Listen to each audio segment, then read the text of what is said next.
after Steven Matz came out of the game the other night, he felt something in his lat, and unfortunately he's going to have to be shut down, so he's being placed on the IL today, and we'll make a corresponding move tomorrow.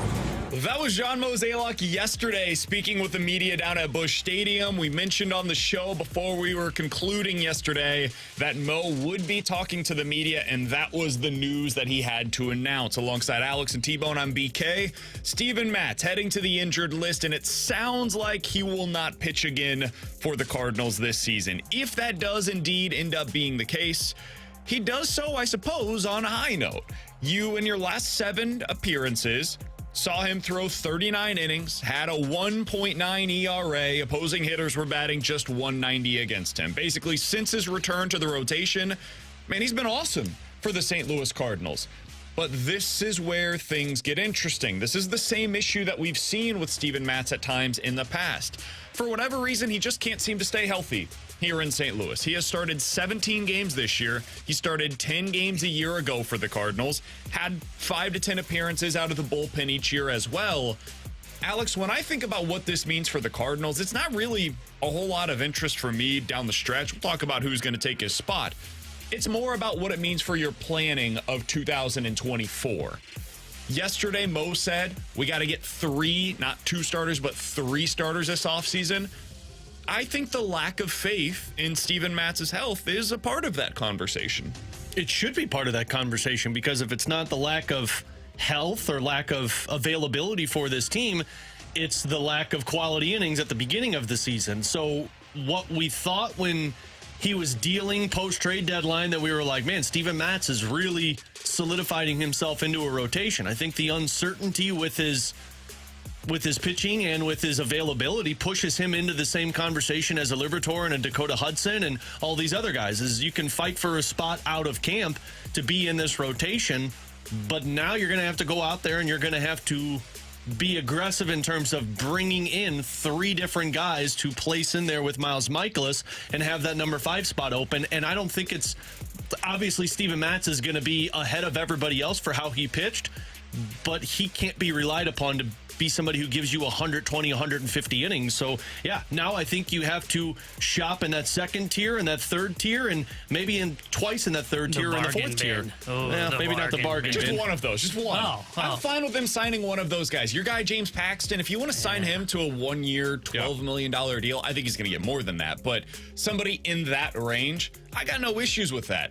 The problem is if you end up getting like 3 of them. If you say we have to go for quantity over quality, that's where I start getting frustrated. But the idea of getting a number 4 starter that's out there on the open market, the equivalent of, hell, trading for Jose Quintana this offseason and getting him on a bargain bin deal because you gave them a decent prospect because they ate some of the money on the contract for next year, I would honestly have 0 problem with that whatsoever to solidify this rotation going into next year and to give yourself some more options. Because you got to get somebody who can eat innings. Miles Mikolas can't be the only one that eats innings right now, and then you got to get the swing and miss stuff. And I think Matz just becomes a piece of the depth now moving forward. And I expect him to start next year. Yeah. I think the plan is for Steven Matz to be a starter for you on in opening day 2024. He should be a part of your plans for your rotation.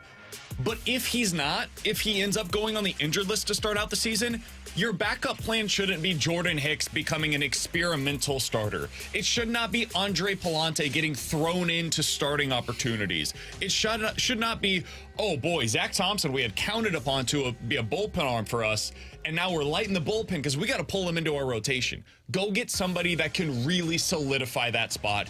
In a worst case scenario, break glass in case of emergency if either Matz or somebody else goes down with injury, because it's going to happen at some point next year. Yeah, and now that even though like Matthew Liberatore has looked good in his last outing, we'll see what he looks like against the A's, and Hudson's looked good in his return to the major leagues, and Thompson, we'll see what the jury is out on him.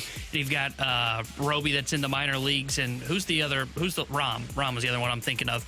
Like those guys, even if Liberatore pitches well now, he's a depth guy for next year. They should go into next season with 5 guys written in pen on 5 major league contracts that are into this rotation. Not anybody that's got options, 5 major league deals, because they need to have those 5 quality starters, because there's question marks with one of those guys that they have under contract right now in Matz. If Matz did not have any injury concerns in the first 2 years of his deal, I could see where you could go in the offseason and go, you know what, we can go in with a fifth starter competition between Liberatore, Hudson, Thompson, and throw in any other minor league name you want, and then go get two other starters. But because you have these injury concerns, you can't have that snowball effect if he were to go down and force multiple of those guys into the rotation. I think they need to add 3 starters. I think that's part of the reason why is because of what you guys said, the Matz injury. Matthew Liberatore has options for next year. Yeah. The expectation is probably that Matthew Liberatore opens up the season as your game 1 starter for the Memphis Redbirds next year. That should be how you construct your rotation.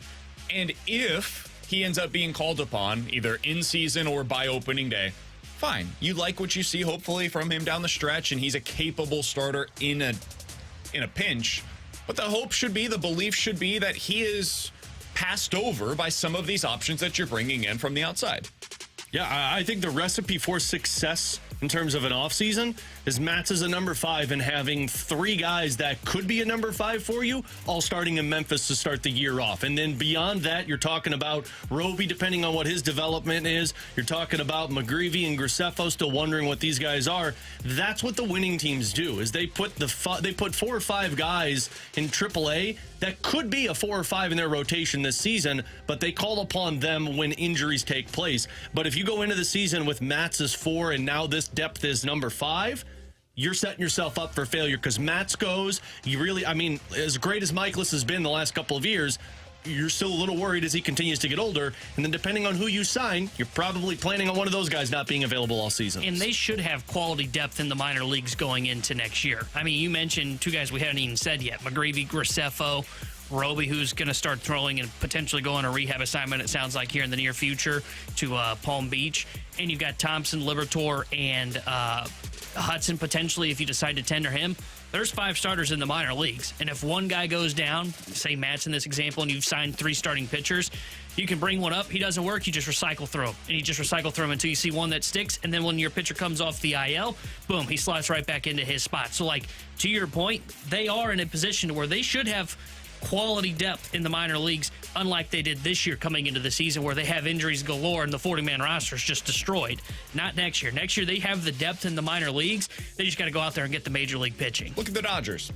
The Dodgers' rotation was not great coming into the season, but it was pretty decent. Kershaw, Gonsolin, Urias, Buehler, May. Those are 5 guys coming into the year that had real injury questions. You had some depth issues there, but you knew if those guys stay healthy, man, that's a damn good rotation. The upside is excellent. I mean, you go into a playoff series with Kershaw, Urias, Buehler, and May. Whew, good luck against that quad group of starters. But most of them got hurt. And so what they had to do was dip into their prospect pool. And they had Miller, and they had Sheehan, and they had, I don't know how to pronounce his last name, but Peepoy? Pepiot? Sure. Yeah. Stone is another guy that they have down in the minors. Those guys are all fringe top 100 prospects or better. And they all have spent the vast majority of the season down in AAA for the LA Dodgers. You look at their ages, 25, 26, 24 years old, 27 years old. You look at some of the ages of the Cardinals prospects, they're much younger than that. So the idea of them staying down in the minors and continuing to develop a little bit is not inherently a bad thing. It's okay to give these guys some time while they continue developing. Pitching takes time. And next year, if you have to dip into it, fine. But the overall hope should be that you don't have to go to that early in the season before any of those injuries hit. And this is where we get to John Mozeliak's quote from yesterday. Mo said all of the right things to the media. When asked about what their plans are this offseason, he said the following, quote, "Realistically, we know we have to add 3 starters. We know we have to add depth. We went into the season thinking that we would have that depth covered. It obviously did not work out that way. Having a repeat of this would not be in the best interest of the franchise.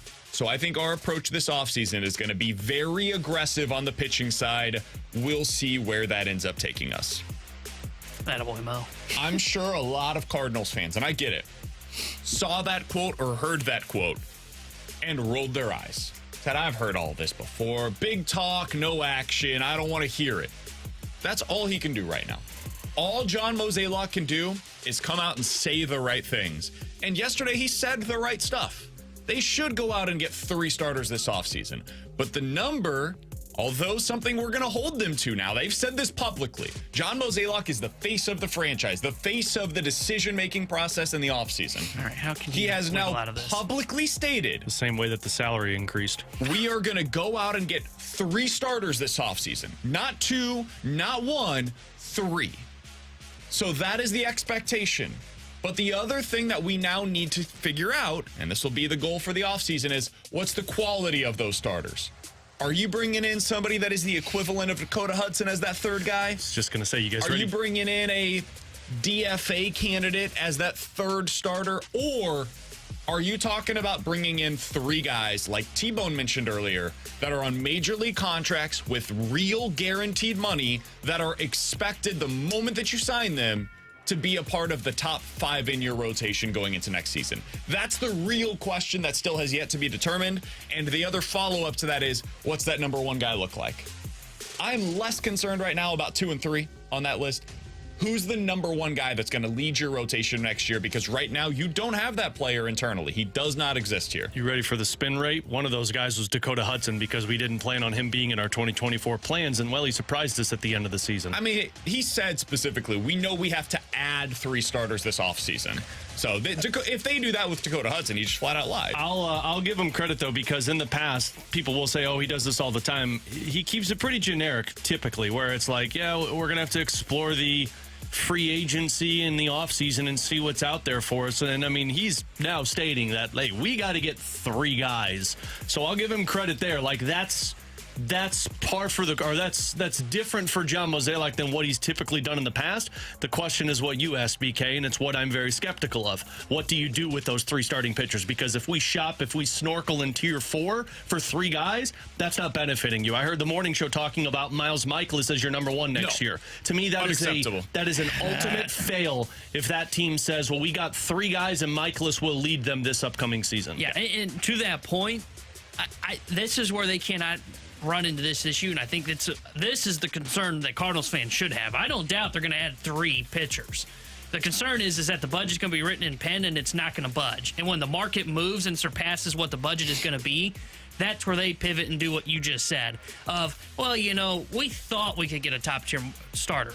Then it became too pricey and it wasn't going to fit the budget.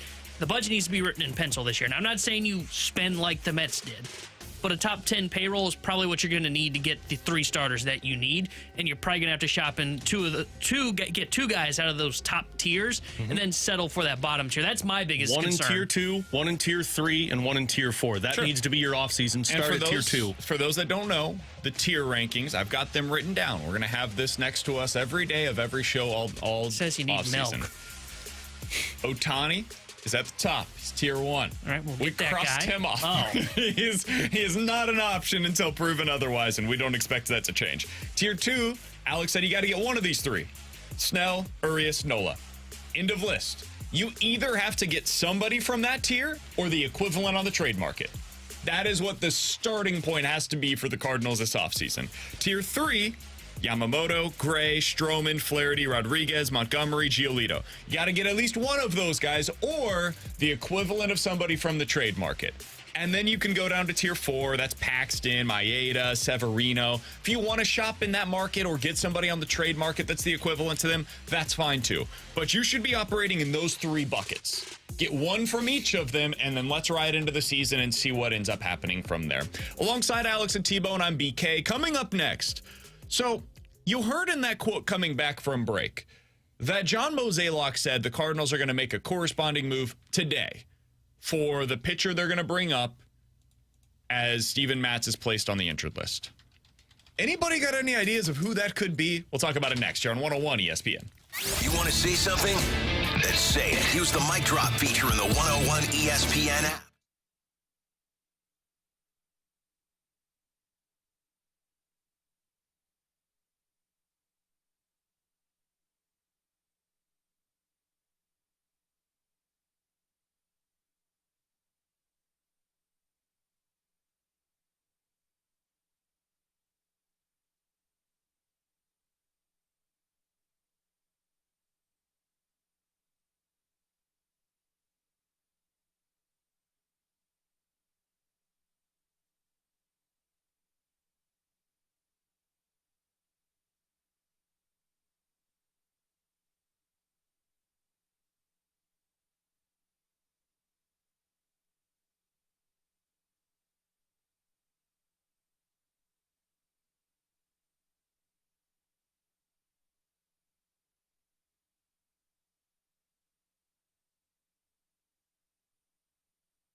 So I've done all the legwork on this. 314-399-9646 is the Air Comfort Service text line to get involved in the show if you guys have any recommendations.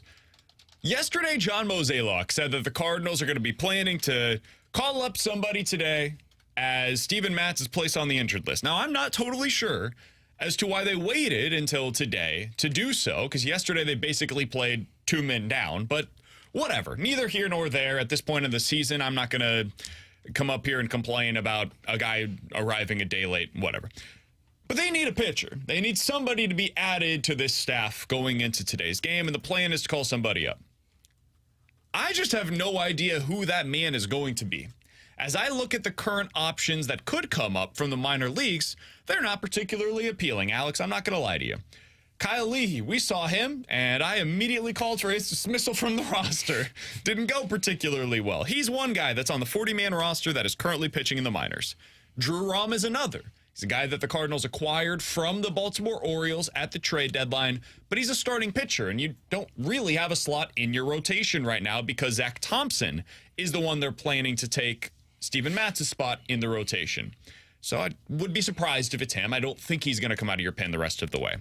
Connor Thomas is somebody, but he's really struggled down in the minor leagues. And Guillermo Zuniga is the other that is currently on the 40-man roster that is in the minor leagues, and he has struggled mightily. I like him. He's got really good stuff. He's been striking everybody out, but he has an OPS over 1,100 in his last 10 appearances down in the minors. That's it. That's your entire list of 40-man rosterable players that are pitching down in AAA right now. Alex, who are they going to call up? What are they doing with this roster spot that is now available to them? Let's start with Drew Rom. I would just cross his name off because, frankly, you just got him in a trade, and I think they would want to just let him kind of go through the rotation a few times before you bring him up. Kyle Leahy, I'm kind of with you. I think we should be done with that experiment here. For me, the 2 guys you should be calling up is Connor Thomas and Guillermo Zuniga, and I understand that both have been getting lit up in AAA, but the reason you're going to bring them up is because can we please figure out who they are so that we can get them off the 40-man roster? Because if you're not going to make 40-man roster moves and bring up McGreevy or Graceffo to see what they've got because there's not room on your 40-man roster, well, then make room. And to make room, if you're going to sit there and say, well, we don't know what Connor Thomas is at the big leagues, and Guillermo Zuniga we only saw a little bit of, great, bring them both up. Let them both pitch for the rest of the season so that at the end of the season, or even in a week when they get lit up at the major league level, you can say, okay, figured it out, let's move forward. But I would start cleaning this 40-man roster out, and to do that, let's get rid of all of the quote-unquote question marks that this team has for certain pitchers. Can I give you a tinfoil? I don't think it's anybody that's on the 40-man roster right now that they're calling up.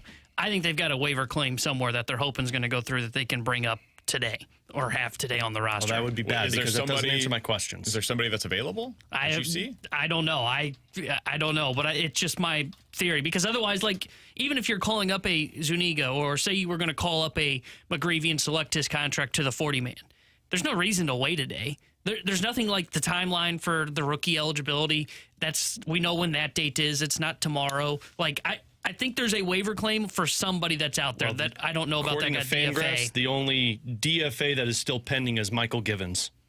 It might be him. Yeah. I could seriously see it being him. And he was a guy that I had interest in 2 years ago at the deadline. He really struggled, got DFA. He's a veteran, bring him into the bullpen right-hander. He might be a waiver claim. And I think that's why you wait a day, because if that goes through, okay, well, then you just put him on the roster, you make a roster move today, and you just wait because you don't call somebody up and then immediately send them back down and waste the 15-day period that they've got to remain in the minors. I would bet Michael Givens is the guy that they are acquiring today. The text line thinks they're going to sign Madison Bumgarner. Bring him out of retirement. Okay. I don't know what that does for you, but we need innings. Gives you grit, BK. I think this speaks to Grit where names. they're at right now as an organization. Like, you look at this 40-man roster, and I've mentioned this before, and it just continues to be made more true by the day. I don't want to hear anybody complaining about 40-man spots the rest of the way. I heard Claibs earlier today on the morning show, Alex. They asked him about some of the young pitching and Mason Wynn as to why those guys aren't here. He said, well, you got a clear 40-man spot for him. Yeah, you do. Should we go through this real quick? Oh, cue the purge sirens, T-Bone. A few of the guys that if you really wanted to make a roster spot, and I'm saying if you were in a big pinch, you could maybe talk yourself into I'd say you're in clearing a pinch. some of these available. Kyle Leahy, James Nail, Wilking Rodriguez, Andrew Suarez, Connor Thomas, Jake Woodford, Guillermo Zuniga, Jose Fermin, Taylor Motter, Richie Palacios, Moises Gomez, Juan Yepes. I'm not saying you should DFA all of those guys, but from that list of, I think that's 13 players, could you find 1, 2, or 3 spots? Yeah, I think you could probably find a few that are available for you if you really needed it. But we haven't seen Connor Thomas, and we were relying on Wilking Rodriguez this season, and James we don't want to Nail lose has him. been up and down all year long. Andrew Suarez is a guy that you just added via waivers, 3 weeks ago? He's appeared in 3 different games, has been mostly not very good in any of the 3. Connor Thomas has been on the roster all season long, but has never really been given a legitimate opportunity here. Do you have any plans for him at the big league level? If the answer is no, at some point you have to come to terms with that. Kyle Leahy doesn't have a big league future here in St. Louis. Let's just be honest about it, right? It's kind of how I feel about. Remember last year, who was it? The kid that they just hung on to, and then this year they DFA'd him. James Nail? No, the big arm birthday? that they had. He was hurt. I don't remember what his name was, but it was a right-handed reliever. Angel Rondon? No, doesn't matter. Junior Fernandez? They had another guy like that last year. The fact is you could say 7 of them and they all kind of fit to the criteria that I'm talking about. That's wasn't a the big issue. guy. I don't know what they do today. They don't really have reliever arms. And when they got all these guys, the deadline, the pitching options, they were talking about how they filled their depth in the minor leagues. One thing they really need to do this offseason is do the same thing on the relief side of things. Go out there and sign like 7 different players to minor league contracts that are just bullpen arms. Guys like Michael Givens that were previously pretty good in their career, take a chance on 7 of them and see if 2 of them end up working out for you and can be added to your 40-man roster at some point during the season. That's the type of thing that the Cardinals do not have right now in terms of the depth that they are absolutely going to need next year if they're going to be a contending team again. Can I ask you guys a question? And honestly, I don't know the answer. If it's a 60-day IL, it doesn't count against your 40-man roster. Yeah. 10-day IL does. Correct. Yeah. 15-day, same thing. Why is Yeah. Brendan Donovan on the 10-day IL?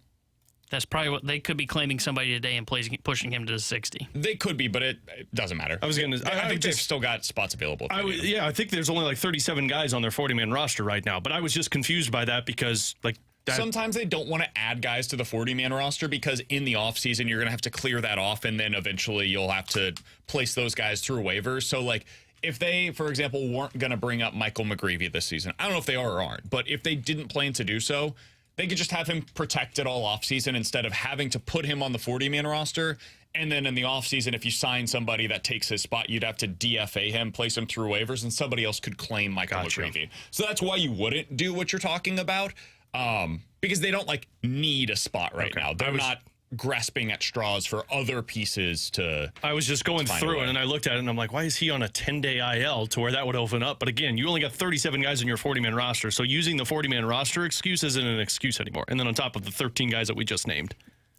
Yeah. So you guys think they're, if you had a guess, best guess on who they call up today? Mine would be Zuniga. I would go a waiver claim if Givens is the guy. Otherwise, I don't understand why you don't make the move yesterday. Don't they need 2 moves?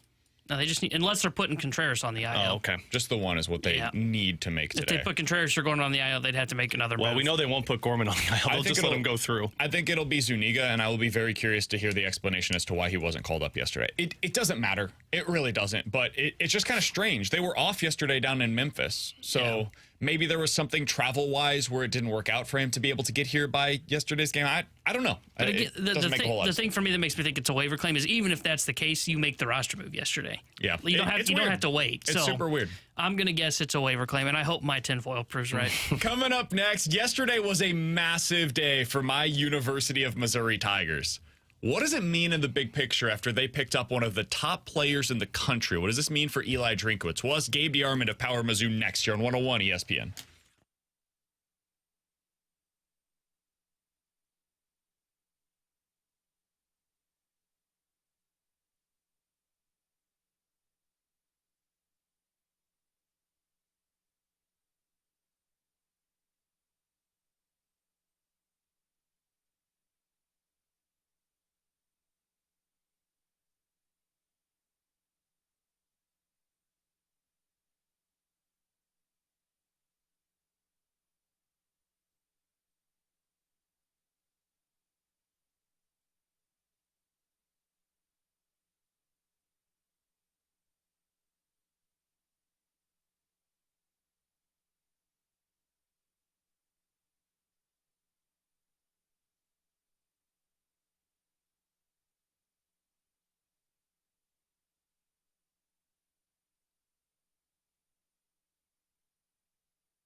Hey, it's BK. Do you remember that childhood piggy bank that you had? All the satisfaction that you were able to feel as you finally were reaping the rewards of all of that diligent savings? Well, with Truehold, you can access your biggest piggy bank yet, your home's equity.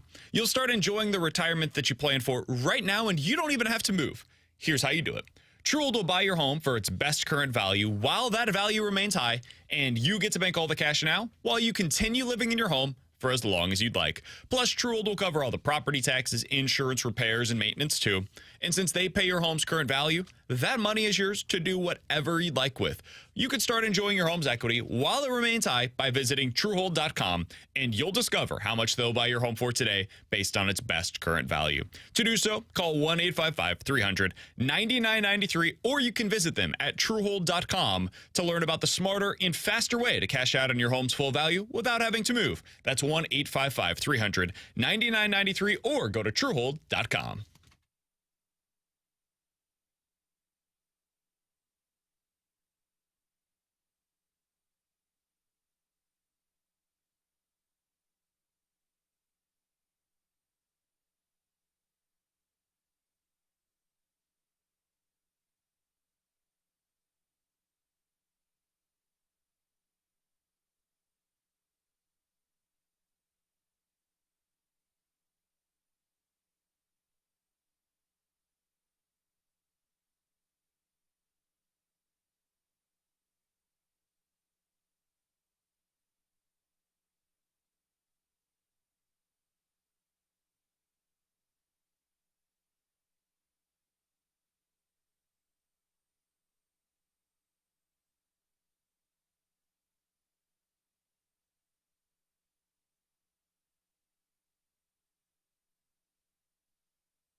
Tanner Hendrickson here with a Sports Center update driven by Johnny Londoff Chevrolet and Johnny Londoff Autoplex. The Cardinals beat the Oakland A's last night 7-5, and they are back in action tonight against Oakland. 6:45 will be first pitch, and Dakota Hudson will be on the mound for St. Louis. The Sports Center update was driven by Johnny Londoff. Find your road shop 24/7 at londoff.com, londoffAutoplex.com.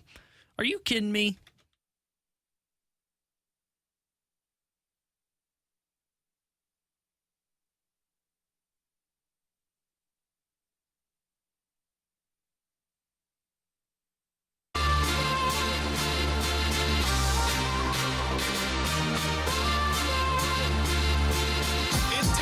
Pretty massive recruitment story for us to be talking with Gabe DeArmond of PowerMizzou.com in mid-August about a Mizzou football commit. But that's what took place yesterday. Williams Winneri, if you're not familiar with the name, he's a five-star kid, a top 5 player in the country out of the Kansas City area, defensive end. He was considering Georgia, Oklahoma, and Missouri. And yesterday, he decided that he's going to take his talents to the University of Columbia next year. Gabe DeArmond joins us now to break it all down via the 101 ESPN hotline. Gabe, we appreciate the time as always, my man. What did yesterday mean for the University of Missouri when it came to that 5-star commitment?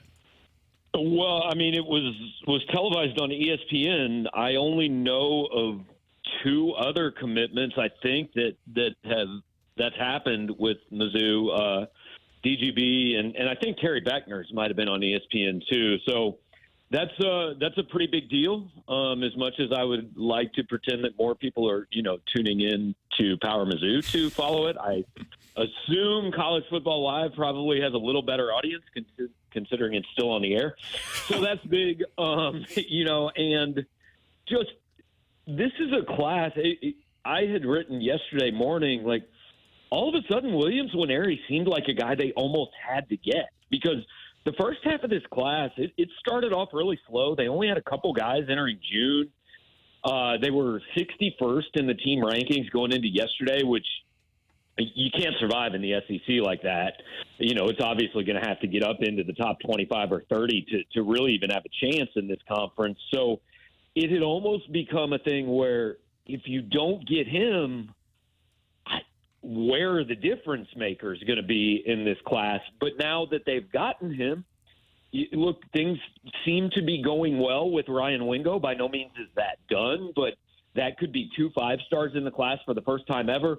And if that happens, then you start to wonder if there is a little bit of a tidal wave effect on some of these other guys. I mean, there was a time where we were going, the top 10 guys in the state might all go somewhere else for the first time in the Rivals era.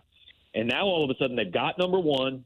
They're in pretty good shape with number 2. And so that makes you start to think, what's that mean for guys 3 through 10? Could they circle back with a guy like Jeremiah McClellan down the road, or with Andrew Sprague, who is committed to Michigan, and just say, hey, do you maybe want to take another look here? Because we've got the 2 best players in the state. And, oh, by the way, I don't know if you've heard, we've got this thing where we can start paying you money pretty soon. So, that's kind of a deal. So, Gabe, with this commit taking place, and, I don't know if he was considered to be on the hot seat with Drinkwitz, but does this change anything in terms of people's views of him around the SEC? No, I mean, look, this is the thing. This is the one thing Eli's probably done better than anything else since he got the job is get these kids with high rankings and convince them to come to Missouri. I mean, he had the 2 highest ranked recruiting classes, and I have said in the heat of the moment, especially with people that follow recruiting, there will be a wave of, well, if he gets Wingo and Nwaneri, he's safe. Well, no, that's not how you make a decision on a coach. I mean, one guy, 2 guys, especially if they aren't quarterbacks, don't just immediately come in and turn a program around. So this is not me in any way advocating to fire Eli Drinkwitz, because truthfully, I think he's going to win enough games this year that this isn't really a conversation we're going to be having in December. But my point is, if Desiree Reed-Francois and the decision makers at Missouri, if you get to that day after the Arkansas game and you're thinking, hey, this isn't working, we got to go a new direction, then I don't think you change your mind on that based on, well, we can't do it because he signed Williams Nwaneri. So you mentioned, Gabe, the money part of this, and it's so refreshing that we can actually talk about this out in the public now, and it's not all kind of behind closed doors. So many people still don't, though. Yeah, but I mean, it's part of it, right? Like this, not only part of it, it's a huge part of it. When we talk about free agency in the NFL or Major League Baseball, like why do people go where they go? Well, because they got paid the most there, most likely. It's not always the case, but more often than not, people go to the highest bidder, and there's nothing wrong with that. That's what the money is there for. When a job is offered to you, if somebody's offering you significantly more than another place, chances are you're probably going to lean towards that place. How big of a factor do you think that was here with Williams Nwaneri? How big of a factor was the new NIL law in the state of Missouri for this as well? Yeah, it was huge with Nwaneri. I mean, Missouri really wasn't considered to be in this 2 or 3 months ago. And then he took an official visit in June, and it was a pretty interesting approach during that weekend. They had 14 kids on campus, but it was really like, okay, we got Williams Nwaneri, and then we got Ryan Wingo, and then we've also got 12 other guys here. And, I was interested to see how it would work going into that weekend, because it was clear this is viewed as, we got the 2 superstars and then the other guys, we like you, but we're not going to treat you quite like we treat these other 2 guys, right? So, but it's worked out. Missouri's gotten 8 of them so far now with Nwaneri, and Wingo's still out there. But Look, the money, you can't deny. My absolute favorite thing that has happened in the last 2 or 3 weeks since Missouri started picking up momentum here is the number of Oklahoma fans who have come at me on Twitter, which is interesting because I have nothing to do with this recruitment, by the way. I did not contribute. I had never spoken to Williams before yesterday. But the number of OU fans that have come at me with, well, he's only going there for the money. Well, first of all, the richness of the irony of that coming from Oklahoma fans is absolutely amazing. Like, I don't know how you think your program got good or any program in college football got good, but I got real bad news for you if you think money was. I'm sure it was the fact that everybody just wanted to go hang out in Norman, Oklahoma, Gabe. Right. That was Bud it. Wilkinson, just family atmosphere, That's man, right. a really good guy, right? Barry Switzer, I think, has a reputation as being one of the cleanest coaches in college football. That's right.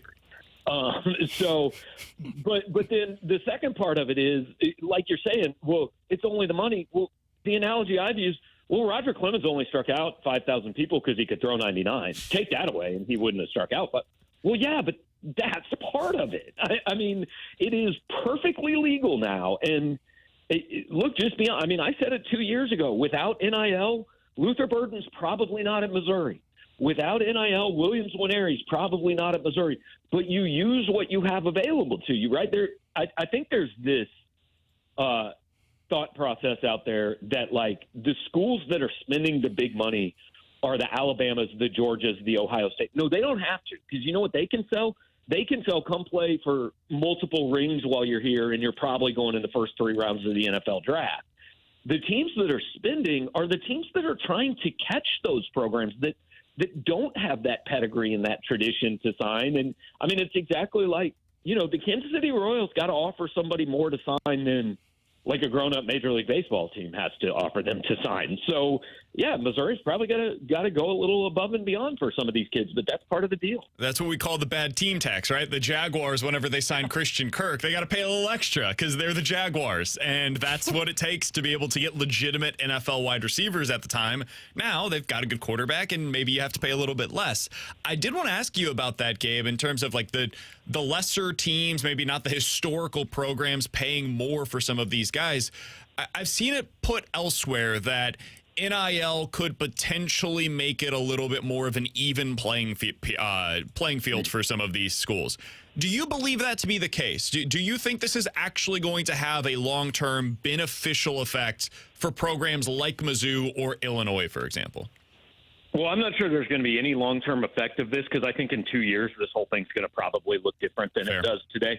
But Dan Wetzel was the first guy I heard say this, and he said it over and over, like starting a year and a half ago. He said, look, Ohio State and USC and Texas can only take so many guys, right? There's only so much money there that you can spend. You only get 25 guys a year. So for a kid that grows up in Minneapolis, maybe Minnesota has a chance. Maybe Boise has a chance at keeping some kids that they wouldn't otherwise keep. Missouri fits into that as well. Now, is it going to give Missouri the number 3 recruiting class in the country? In all likelihood, no. But if it can get you Williams Nwaneri or help, if it can help you with Ryan Wingo, if it can help you with 2 or 3 kids a year, then yeah, it does make a difference. And we're really talking about, probably the top 50 players in the country, if we're being honest, that are making like these amounts that a lot of us would look at and say, man, I wish I could go back and play college football, right? I mean, the truth is most college football players probably are not being offered 6 figures on the recruiting trail before they've played it down. But the top end absolutely are. Final question. We'll get you out of here on this. Gabe DeArmond is our guest. PowerMizzou.com is where you find all of his fantastic work. When Mizzou finishes the season this year, the regular season, their record will be what, Gabe? I've picked them 7-5. I think 8-4 is a little more likely than 6-6, although I think both of those are in play. But I think they've got 3 that you look at. Tennessee, LSU, Georgia. They're going to be significant underdogs in those games. It would be a surprise if they won any of those. Then you throw, and Because it's in Columbia, I will throw the Kansas State game into the toss-ups. You know, I think K-State will be favored. They're a top 20 team. But you got K-State, South Carolina, Kentucky, Arkansas, Florida. Your season comes down to those. You go 3-2, then you're looking at a 7-5 season. You know, if you can manage to win 4, maybe you win 8. So I think they're in that 6 to 8 range, and so I picked them at 7. If you were a PowerMizzou.com subscriber, you knew that Williams Nwaneri was very likely to pick the University of Missouri about a week ago now. If you weren't, you were probably a little surprised yesterday that he ended up picking Mizzou, so that's the benefit of being a subscriber over there. Gabe, we appreciate the time as always, man. We'll talk with you again soon. All right, thanks, guys. Have a good one. You got it. That's Gabe DeArmond, one of my good friends, publisher over at PowerMizzou.com. If you have not subscribed over there and you're a Mizzou fan, go ahead and get over there. Basically, the cost of a couple cups of coffee a month. It is well worth it. It is hard for me to say, but it is easy for you to do. Alex, that K-State game that he mentioned there, week 3 of the season, Mizzou starts out against South Dakota and Middle Tennessee State. If they lose either of those 2 games, it's a disaster. Like full-blown, blow it all up. There's no way that can happen this year. That K-State game could change everything for the season. Because if you win that one, now you've got Memphis and St. Louis, you should win that game. You got Vandy on the road, should win that game. Now you're coming back home on October 7th. With a record of 5-0 on the season, and that game against LSU very well may be a night game, nationally televised, with a chance to start the season. Now, I don't think they'll do it, but a chance to start the season 6-0, and you'll be in a spot similar to what you were last year against Georgia, where if you shock the world and you pull something like that off, now we're dreaming big for Mizzou this year. Again, I don't expect that to be the case. I will pick them to lose against K-State. K-State's a really good team, and I think they get underrated every season. But if they win it, and it's at home, that is how you start opening the eyes of not only Mizzou fans, but some of these other recruits that Gabe just mentioned. And now you start really building some momentum going into the offseason as well. And that's going to be the more fascinating aspect of it if you can take that momentum, because if you're 7-5 or 6-6, like Gabe said, you're doing the same thing every single year. Yeah. And the part that I was kind of surprised by when he said was it doesn't really matter this recruiting class in terms of if they have to move on from drink, they have to move on from drink. That never matters for those decisions. I know. That's about the record. Man, when you get these commits, though, you're talking about potentially losing them all. Those guys matter 2-3 years from now, though. Like, look at what Luther Burden did last year. This is no shot against Luther Burden. Luther Burden was one of the least efficient wide receivers in the country last year. Yeah. And that wasn't because of the quarterback play. I know everybody yells about the quarterback. No, Luther Burden was not as good last year as Dom Lovett. He was like your third best wide receiver. In terms of talent level, you could argue he was the most talented guy. But Luther Burden was the reason why Luther Burden didn't have a whole lot of efficiency last year. The same thing's very likely to be true for Ryan Wingo or Williams Nwaneri next year. Those guys, it takes some time to really be a dominant player in the SEC. If you think Eli Drinkwitz is not the coach for you long term, then you make the decision after the year. I would be pretty surprised by that, though. I think they have a good enough team this year to be able to go 8-4, 7-5, and if he does that, I would be absolutely shocked if they make any kind of a move. Yeah, I think if they go around that 7-5, 8-4, I think he's safe. 6-6, it starts to become a little bit more of a conversation. But it's all about winning. Like, you can recruit all you want. You're not winning football games. The university doesn't care, because that's what draws people in is a winning football program. Exactly. And that's why, like, look, we can talk all about Drink's recruiting. And look, that's what Gabe said. That's what he's been known for, is recruiting. We haven't seen the on-field results yet for him. And that's what's big for Eli Drinkwitz. Can he win with the classes that he's bringing in? And last year, you were so close, right? Like, you look back at that Auburn game, you were a fumble into the end zone away from winning that one. You look back at the Georgia game, you were a guy getting tackled at the 1-yard line away from potentially being able to win that one. You look back at the Florida game. If you didn't throw 3 interceptions, 2 of which were on the wide receivers, not on the quarterback, you very well could have won that game as well. The Kentucky game was another. You were right there in so many of these. If you win 1 or 2 of them, we look back at last year and say, hey, man, 8-4, you had a real chance to be even better than that, and maybe this is the year that you take advantage and you take that next step. But because they ended up every single one of those games going in the opposite direction, now you're wondering, can he be the guy that ends up getting it done? We'll talk a little more Mizzou football coming up in the 1 o'clock hour, but coming up next, 314-399-9646 is the Air Comfort Service text line for questions and answers here on 101 ESPN.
you've got questions, we may have the answers. Maybe. It's BK and Ferrario's Questions and Answers on 101 ESPN. 319-9646 is the Air Comfort Service text line. This one comes from the 636. Questions and answers here on 101 ESPN. If Luther Burden has a repeat of his freshman year, do you think he transfers after the season? Guys, if Luther Burden, if we're just being totally honest here, and I'm not trying to be mean to the kid, he's an unbelievably talented player. If Luther Burden has a repeat of his freshman year, I don't think he's going to have a ton of options for where he's going to transfer to. Prospect pedigree only gets you so far. Last year, Burden struggled a lot in his transition to the college football level. He had one, I looked this up during the break, he had one fewer target last season than Dominic Lovett. Dominic Lovett has 400 more yards receiving last year than Luther Burden on a one more target. That's not because Dom Lovett was just like getting lucky. He was better last year than Burden. I expect Burden to be much better in 23. He's playing in a more natural position. He's going to be in the slot. It's going to help him get open easier because you have less press man coverage on the outside or in the slot than you do on the outside. I think Burden's going to end up being a really good player for Mizzou. But let's reel it in. It's really hard to be a high-level player in the SEC as a true freshman. It wasn't all because of the quarterback position. Some of it was the offense. Some of it was the quarterback. A lot of it was the transition to the next level. From the 636, guys, which Blues player, if any, do you think could be extended either during the preseason or during the regular season? Alex, do you think the Blues have any extension candidates this year? No, I wouldn't. I would say none of them. I guess if I was to be forced to pick one, it would either be Sammy Blay or Kasperi Kapanen, depending on how their season plays out. I don't think they would extend Verana.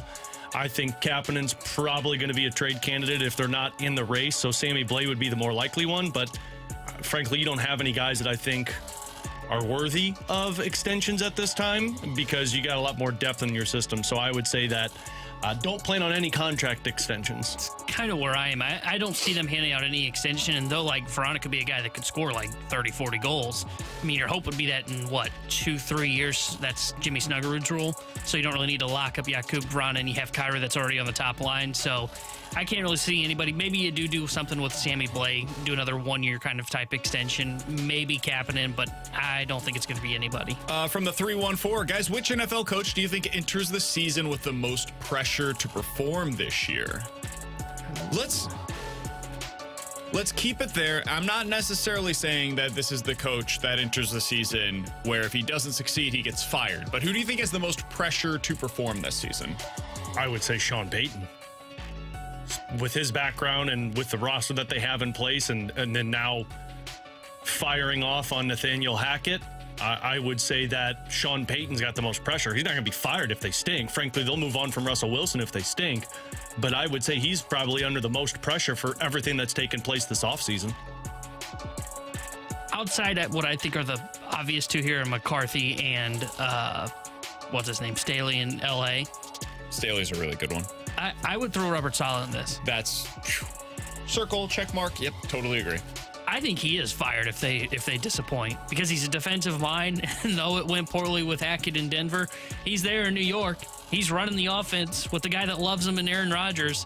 I don't know if he would be the heir apparent if Saleh was let go, but he would probably be the leader in the clubhouse. And I know it was a disaster in Denver, but if Rodgers loves him, and we saw the treatment Rodgers got to come to New York, I think they struggle. They're going to look for an offensive mind to pair with Aaron Rodgers. Totally agree. That was the name that I had first. I'll give you my second one, and I don't even know if I really believe it, but there's a whole lot of reports that suggest that this is true. Bill Belichick is under a lot of pressure this year. If they end up going 7-10, 6-11, something like that this season, and it doesn't get better, there is reporting from people that are trustworthy in New England that suggests it could be a parting of ways between Bill Belichick and the New England Patriots after the season.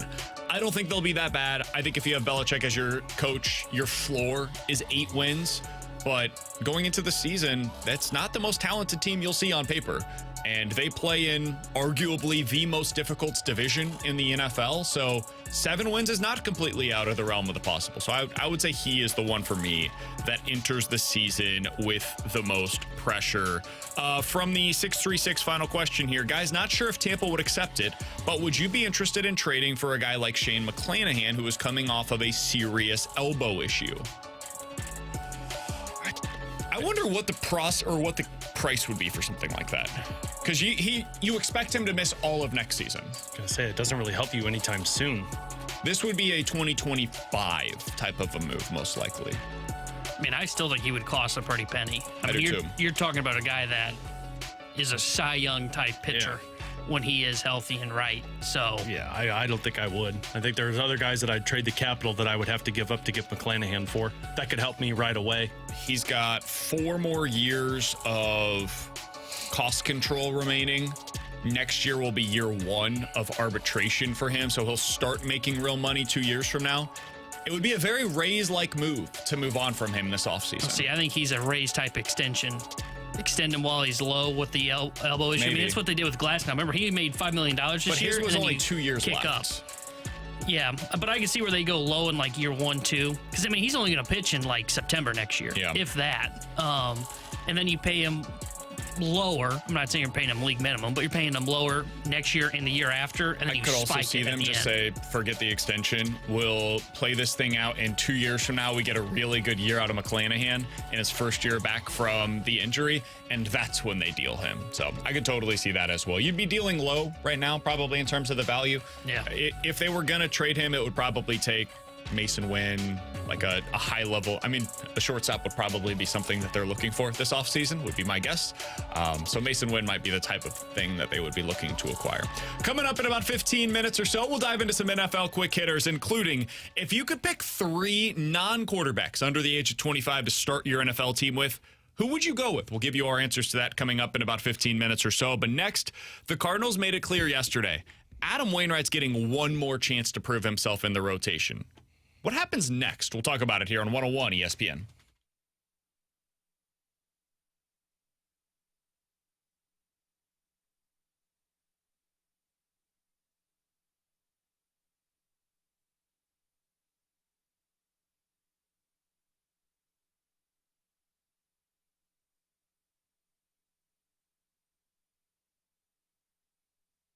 Hey, it's BK, and I've got some exciting news for all the men out there. Victory Men's Health has launched a new telehealth site.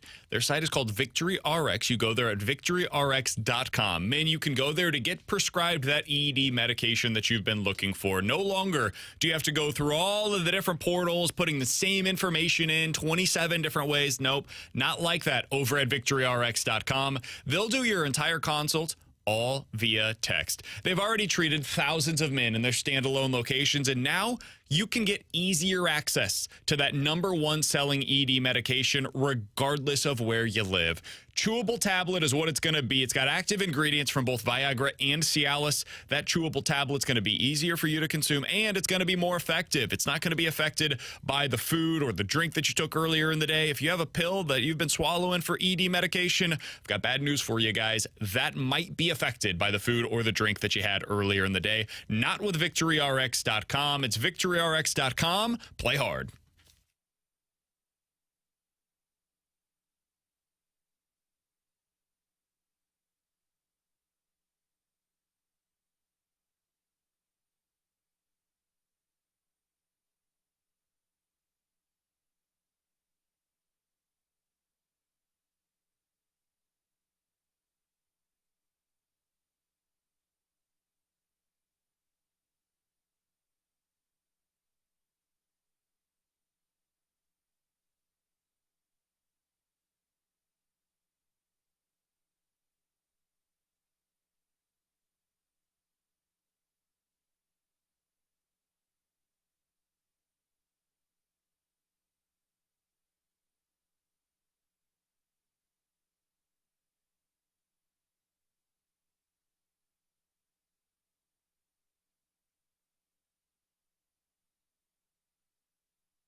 This is exactly where you want to be, listening to us. It's BK and Ferrario, live from the Car Shield studio on 101 ESPN.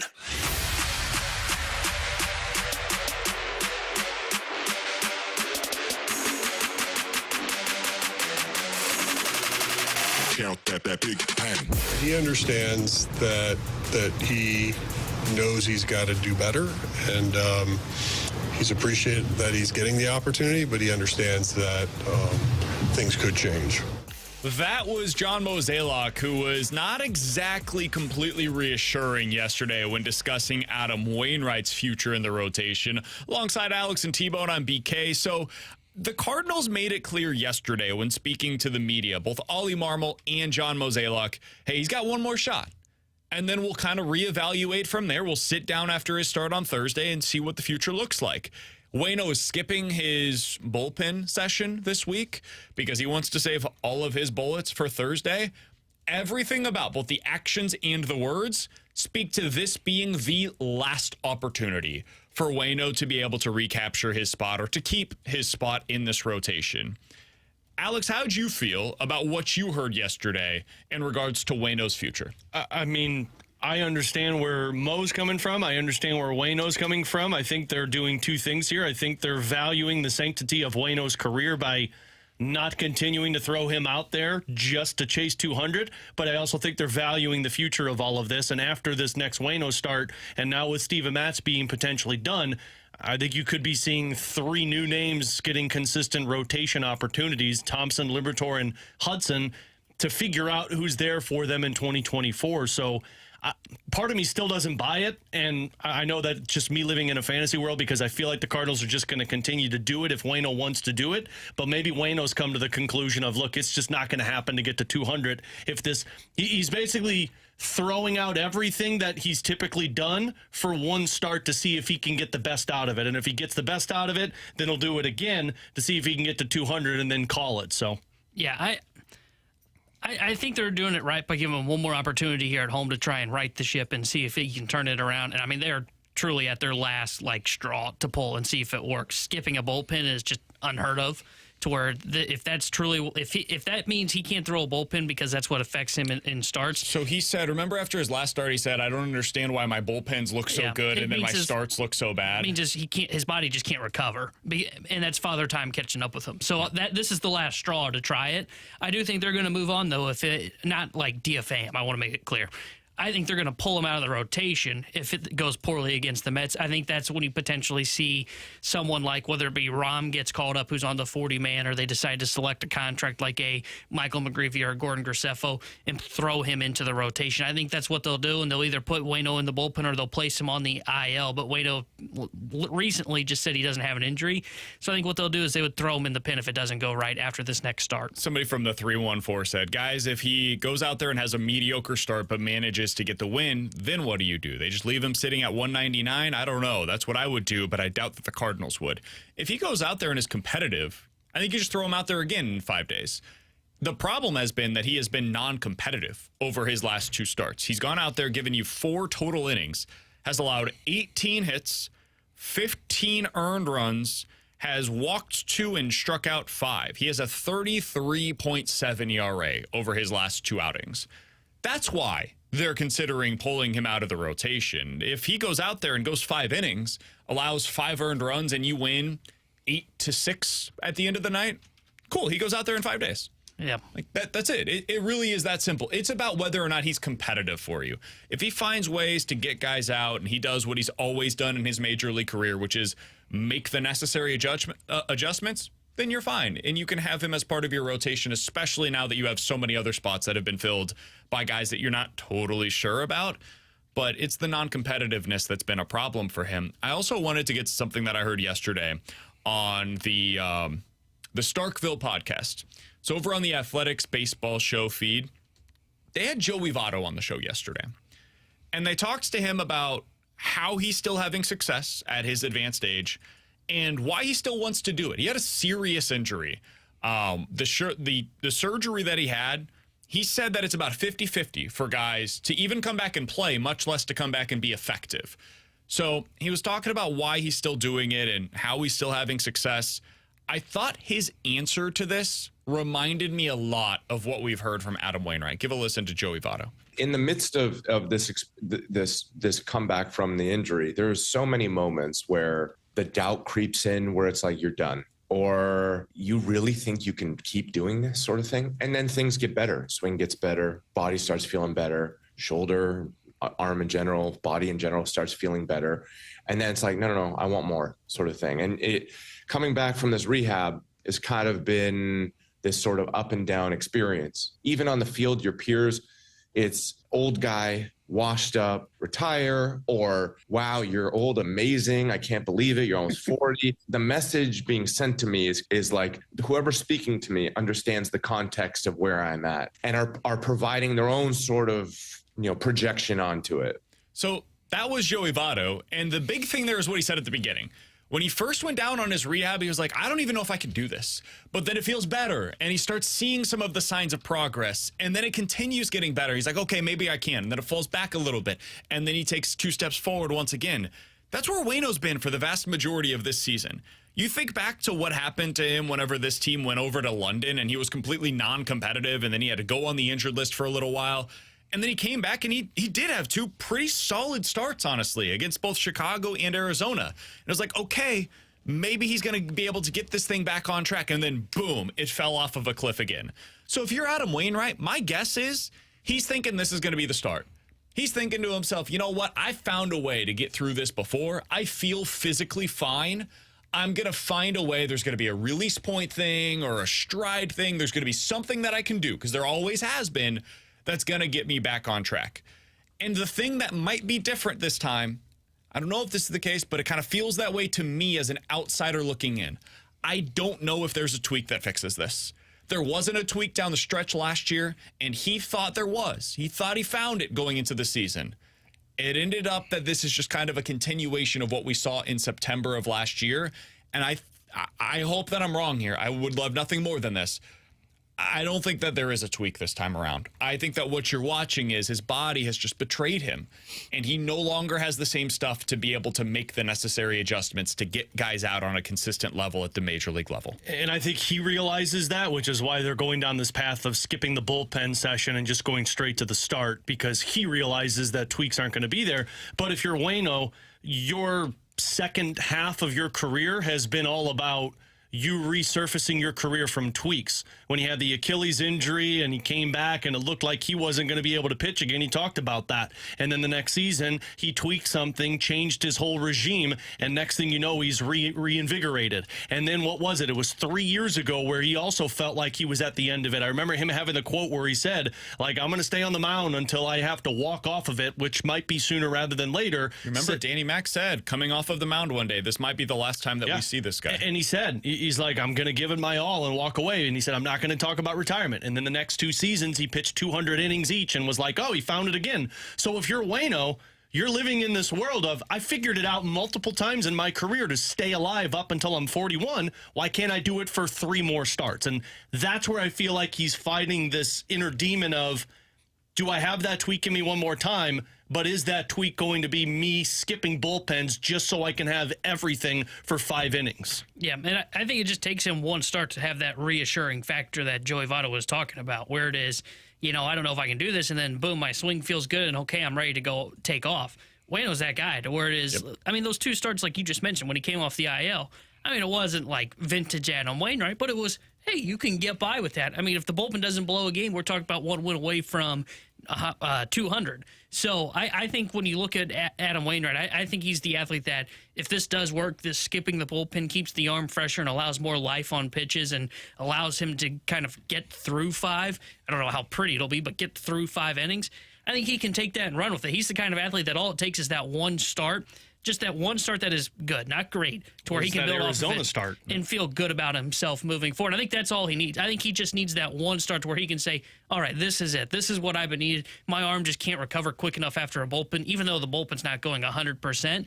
I just needed that, and now I can go and finish this and get to 200. Waino starts on Thursday night against the New York Mets. We'll see what that looks like. Jose Quintana currently expected to start in that game. They'll be able to beat him. For New York. Coming up next, let's dive into some NFL quick hitters. The first thing that I want to ask you guys, I'll give you some time to think about it.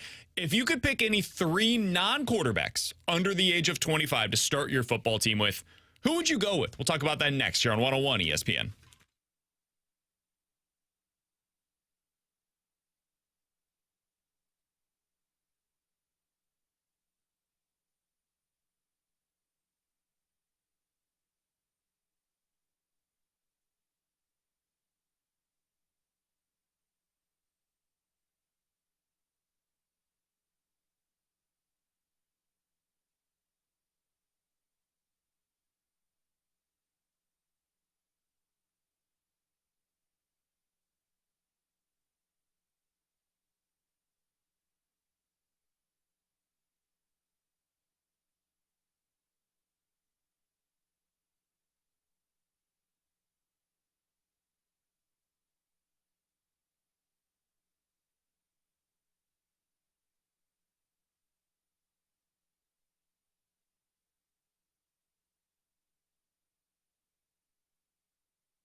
Well, this isn't the NFL Quick Hitters We'll do battle. it next Alongside segment. Alex Ferrario and Tanner Hendrickson, I'm Brandon Kiley.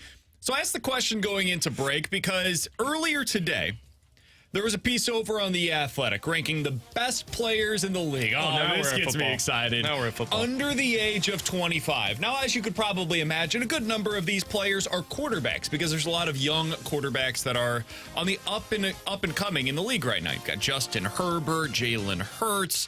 Some of the better quarterbacks in the league are under the age of 25. Trevor Lawrence on that list as well. What if I limited it to non-quarterbacks? And I said, guys, you could start your team with 3 staples, 3 guys under the age of 25, and you can pick whoever you want. Salary cap be damned. Who would you want on your team? Who would you be building around the top 3 non-quarterbacks under the age of 25? Jamar Chase. Probably need some type of defender, which I'll go Sauce Gardner. I like that idea of a He's on my list. Cornerback. And then just for the hell of it, because he's my boy, Jordan Davis. What? Yeah. Why Really? not? No, of course not. But some type of defensive lineman. I don't know who would be the right guy We got the list on here. under the age of 25. Parsons, my guy. Oh, yeah, Absolutely. I completely forgot about Parsons. Okay, yeah. I would go Parsons, and then I would go 2 wide receivers. I thought about a second edge, but I agree with Chase, and I'd go Justin Jefferson. Like, leaving Justin Jefferson off of your team, yeah, you're a terrible GM. Like, you're going to be in a spot of where you're an analyst if you're not going to have him on your list. So Well, that was a shot at somebody. Those would be my 3. Who didn't pick Yeah. Justin Jefferson? I picked Jamar Chase. That was Yeah, good. well, he's not even he's good, but he's no Justin Jefferson. I would take Justin Jefferson, I think, over Jamar Chase. Yeah, I would have both if I'm being honest. I think both are the guys. And then I thought about 2 defensive ends because you got to have a great pass rush. But I'm like, Parsons makes up for the guy that I'm not It's selecting interesting. there. We all had pretty similar ideas. I've got Justin Jefferson as my number 1 pick. I would go Micah Parsons as my number 2 pick. And then I would be down to one of the 2 corners. I would want a wide receiver, corner, defensive end. Either Pat Surtain II or Sauce Gardner. I would be fine with whoever you take, Alex. I'll take the other. I'll just take whoever the second one is, and I feel pretty good about it. I think those would be my considerations up there. It's a really impressive time for defensive talent in the NFL. Because you go through this, like, I wouldn't take all these guys necessarily, but Parsons, Nick Bosa, who none of us mentioned, is 25 years old and is a legit stud coming off of the edge. Surtain, who I mentioned. Quinnen Williams, who just got his big contract in the offseason. Sauce Gardner. There's some big-time defenders under the age of 25 in the league right now. All right, as we continue, some NFL quick hitters. News yesterday. Ezekiel Elliott and Dalvin Cook both have found their new teams, guys. Zeke signed with the Patriots. It's a 1-year deal worth $4 million and some incentives. Dalvin Cook signed with the Minnesota Vikings, or excuse me, not with the Vikings. Dalvin Cook signed with the Jets, a 1-year deal worth $7 million, and there's incentives there as well. Which one of those guys, if you're in fantasy football, who would you rather have, Ezekiel Elliott or Dalvin Cook, Alex? Dalvin Cook. I think Zeke is going to be a goal line running back, and I think that's all you're going to use him for, which obviously is going to get you points. But at least at the beginning of the season, I think Dalvin Cook is going to be heavily used until Breece Hall is at 100%. And then when he's at 100%, I still see them using a 50-50 split of Dalvin Cook because Hall is so young. So I would take Dalvin Cook over Ezekiel Elliott. I think I would take Cook too. I really don't know if I want either because Hall, when he's healthy, I had that guy on my fantasy team last year. He's going to beat Cook out for that job. I can guarantee you that guy was a stud last year when he was healthy. But because there are the concerns with the knee injury, maybe he's not 100%, not as explosive, and Cook does take more of the rushing there. I think you're right on Zeke. I think he's going to be more short yardage guy in the red zone, and maybe that does lead to points. But are you really willing to gamble on that for him in the red zone when I don't even like the Patriots offense? I'm not willing to. As long as he doesn't take any snaps under center. Or literally snapping the ball as the center. Keep him away from blocking. I would go Dalvin Cook just because I do wonder with the Jets, are they going to take it really slow with Breece Hall? Are they going to say, you know what, Breece, we'll let you rest up that leg, and by week 10, we want you at 100% for the stretch run for us. And then in the first 10 weeks of the season, you get a really good starting point for Dalvin Cook, and that carries you on your team early in the season. So I'd go Dalvin. I don't think there's any upside whatsoever with Ezekiel Elliott on the Patriots. I think Ramondre Stevenson is just a much better player than he is. I think you'll see similar to what it was at the end of last year with the Cowboys, where it was Tony Pollard has clearly overtaken Zeke. I think the same will be true in New England with Ramondre over Ezekiel Elliott. So I would rather have Dalvin Cook, and I don't think it's all that close if we're being totally honest. Next thing up for some NFL quick hitters, it was announced earlier today that Anthony Richardson will officially be the starter for the Indianapolis Colts in Week 1 this season. T-Bone, I know you are the most pessimistic on Anthony Richardson on this show. Where do you think the Colts finish in their division in the AFC South? Now that we know who their starting quarterback's going to be. I think they're going to be third is where I would put them. I think they're behind Jacksonville. I think they're the clear and obvious favorite in the AFC South. I think Tennessee, I don't think they're a great team, but I think they can finish second. Dude, I never bet against Mike Vrabel. I'm not willing to do it. I don't either. Now that they can get back to kind of what they were when they had A.J. Brown with their signing of DeAndre Hopkins, I mean, I don't like a team that's built around a running back like they are, but I could see where they finish second. I just don't have enough faith. I think they're going to be better than Houston. I'm not sold on Stroud, and I don't think they've got enough pieces there. I think Indy's got some pieces, but I'm just not sold on Richardson. I think they go like 6-11. That'd be what I would probably put them at right now. Sounds about right to me. That's what I would have them at as well. I would probably say 7-10. I'm a little higher than on Richardson, as you know, than you are. I would love to have him on my fantasy team. Now that it's been announced, this is a guy that I'll be drafting in a bunch of different fantasy leagues this year. I do think we're underestimating what Tennessee's going to be, though. Not just you, T-Bone, but in general, the generic we. I Last year, get that they were vibe. 7-3 coming through Week 10. They got hurt. A bunch of their guys ended up going on the injured list. Tannehill missed the last few weeks of the year, and he was hurt even when he did come back from the IR. I think they're going to be fine. I think they're going to win like 8 or 9 games this year. You're going to see DeAndre Hopkins have a nice season for them. Their defense is always going to be solid with Mike Vrabel in charge. I think they'll be competing for a wild card spot this year and finish right on the outside looking in. So yeah. I'll have the Indianapolis Colts finishing third this year in the South. I actually think I might have them finishing below Houston. Really? You're a believer in the Texans? I don't know if I'm a believer in the Texans. I just skeptical of the Colts. Their offensive line was not as good as it was supposed to be last year, and frankly, their defense underperformed. A lot of that was due to injuries, but I think the offensive line might be in favor of Indy, but I think the weapons might be in favor of Houston in terms of offense with C.J. Stroud and Nico Collins, and with what's his name, Robert Woods, if he stays, and they got Dalton Schultz, didn't they, from Dallas Houston, too? Yeah. So, and then of course they had Will Anderson on top of C.J. Stroud. So I think that's going to be a battle between those two teams of who's going to be at the bottom. Final thing as we finish up some NFL quick hitters here on BK and Ferrario. Guys, it was announced yesterday that Amazon Prime is going to have a new documentary that follows Eagles All-Pro center Jason Kelce through the 2022-2023 season. Genius. It premieres on September 12th. Is this something that interests you? Not just the Kelce version of this, the Jason Kelce to be specific, but if other players started to do something similar as Jason Kelce did, would that interest you guys, individual players in the NFL? It would interest me to be able to follow along with a player from start to finish. I think it gives you a peek behind the curtains and a little bit more of the realistic view of the players that you root for. And I think it's smart to start with a guy like that in terms of intrigue and it's great personality. Yeah, a guy that everybody's going to kind of flock to in terms of him being a dad and then the podcast with his brother. But yeah, I think this is genius. And just to start with football and then you continue on, I think it's going to be, this will be huge. Yeah, I don't have interest in this.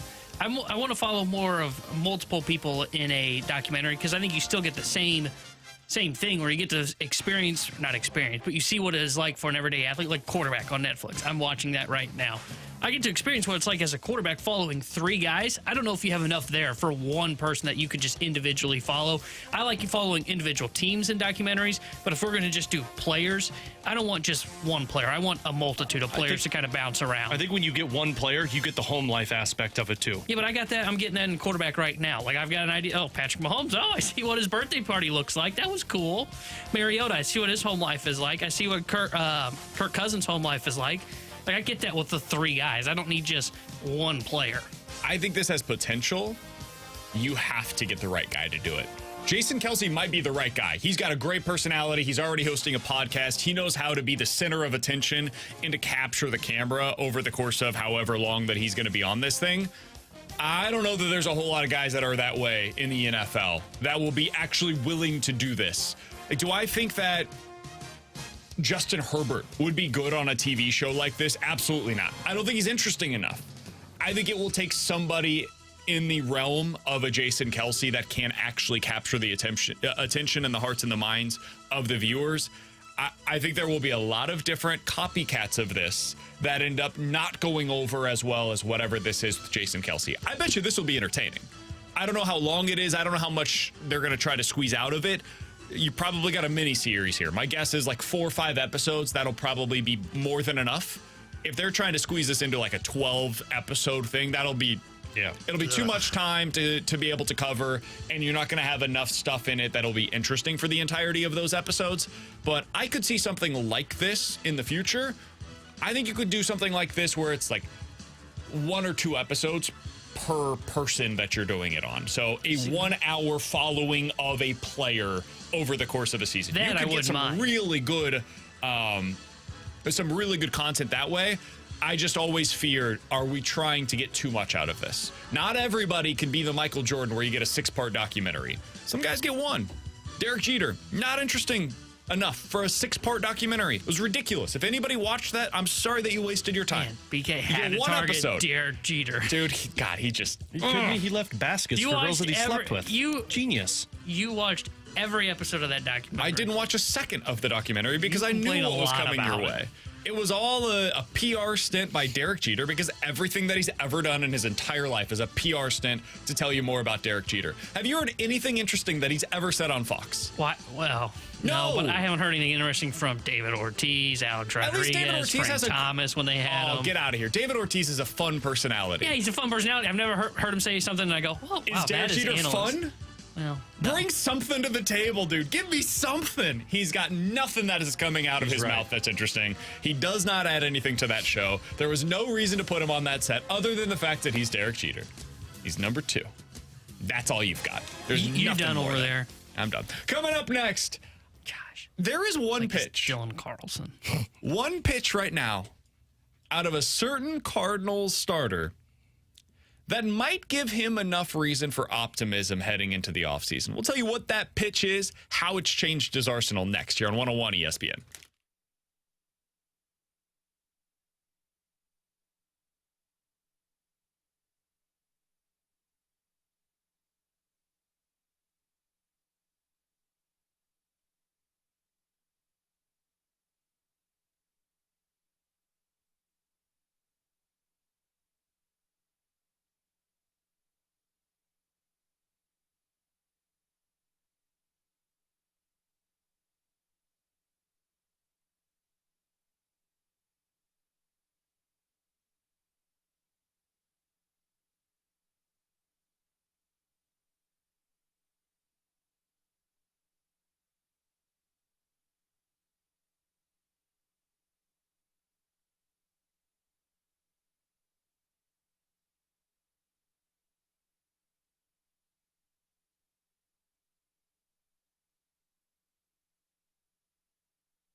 Alex Ferrario with you to talk about my friend and insurance agent, Tracy Bibb. When it comes to your insurance, whether it's for your car or your home, you want to make sure that you have all of the information in front of you, what you're paying for, what's covered under that umbrella, and you want the customer service that goes with it when something happens. Fender bender on the side of the road, flat tire, maybe something with your house, a tree falls down after a storm. If you don't have the right coverage, if you don't have that customer service, you're going to be sitting there waiting for some type of answers, paying money that's not benefiting you when it comes to problems. So give Tracy a call today. You can get a free non-committal quote with her and her team. All you got to do is mention my name, and Tracy will give you all the information to switch over your insurance. The best part, too, she switches that insurance over for you. You don't have to worry about dealing with any of that. They preach it's not a matter of if something happens, it's when something happens. So call her today, 314-328-4260. Again, to get that free non-committal quote, 314-328-4260. It's no fib. You're always in great hands with the Bib.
Tanner Hendrickson here with a Sports Center update driven by Johnny Londoff Chevrolet and Johnny Londoff Autoplex. The Cardinals beat the Oakland Athletics yesterday 7-5, and they're back in action tonight. 6:45 will be first pitch as Dakota Hudson takes the mound for St. Louis. The Sports Center update was driven by Johnny Londoff. Find your road shop 24/7 at londoff.com, londoffAutoplex.com.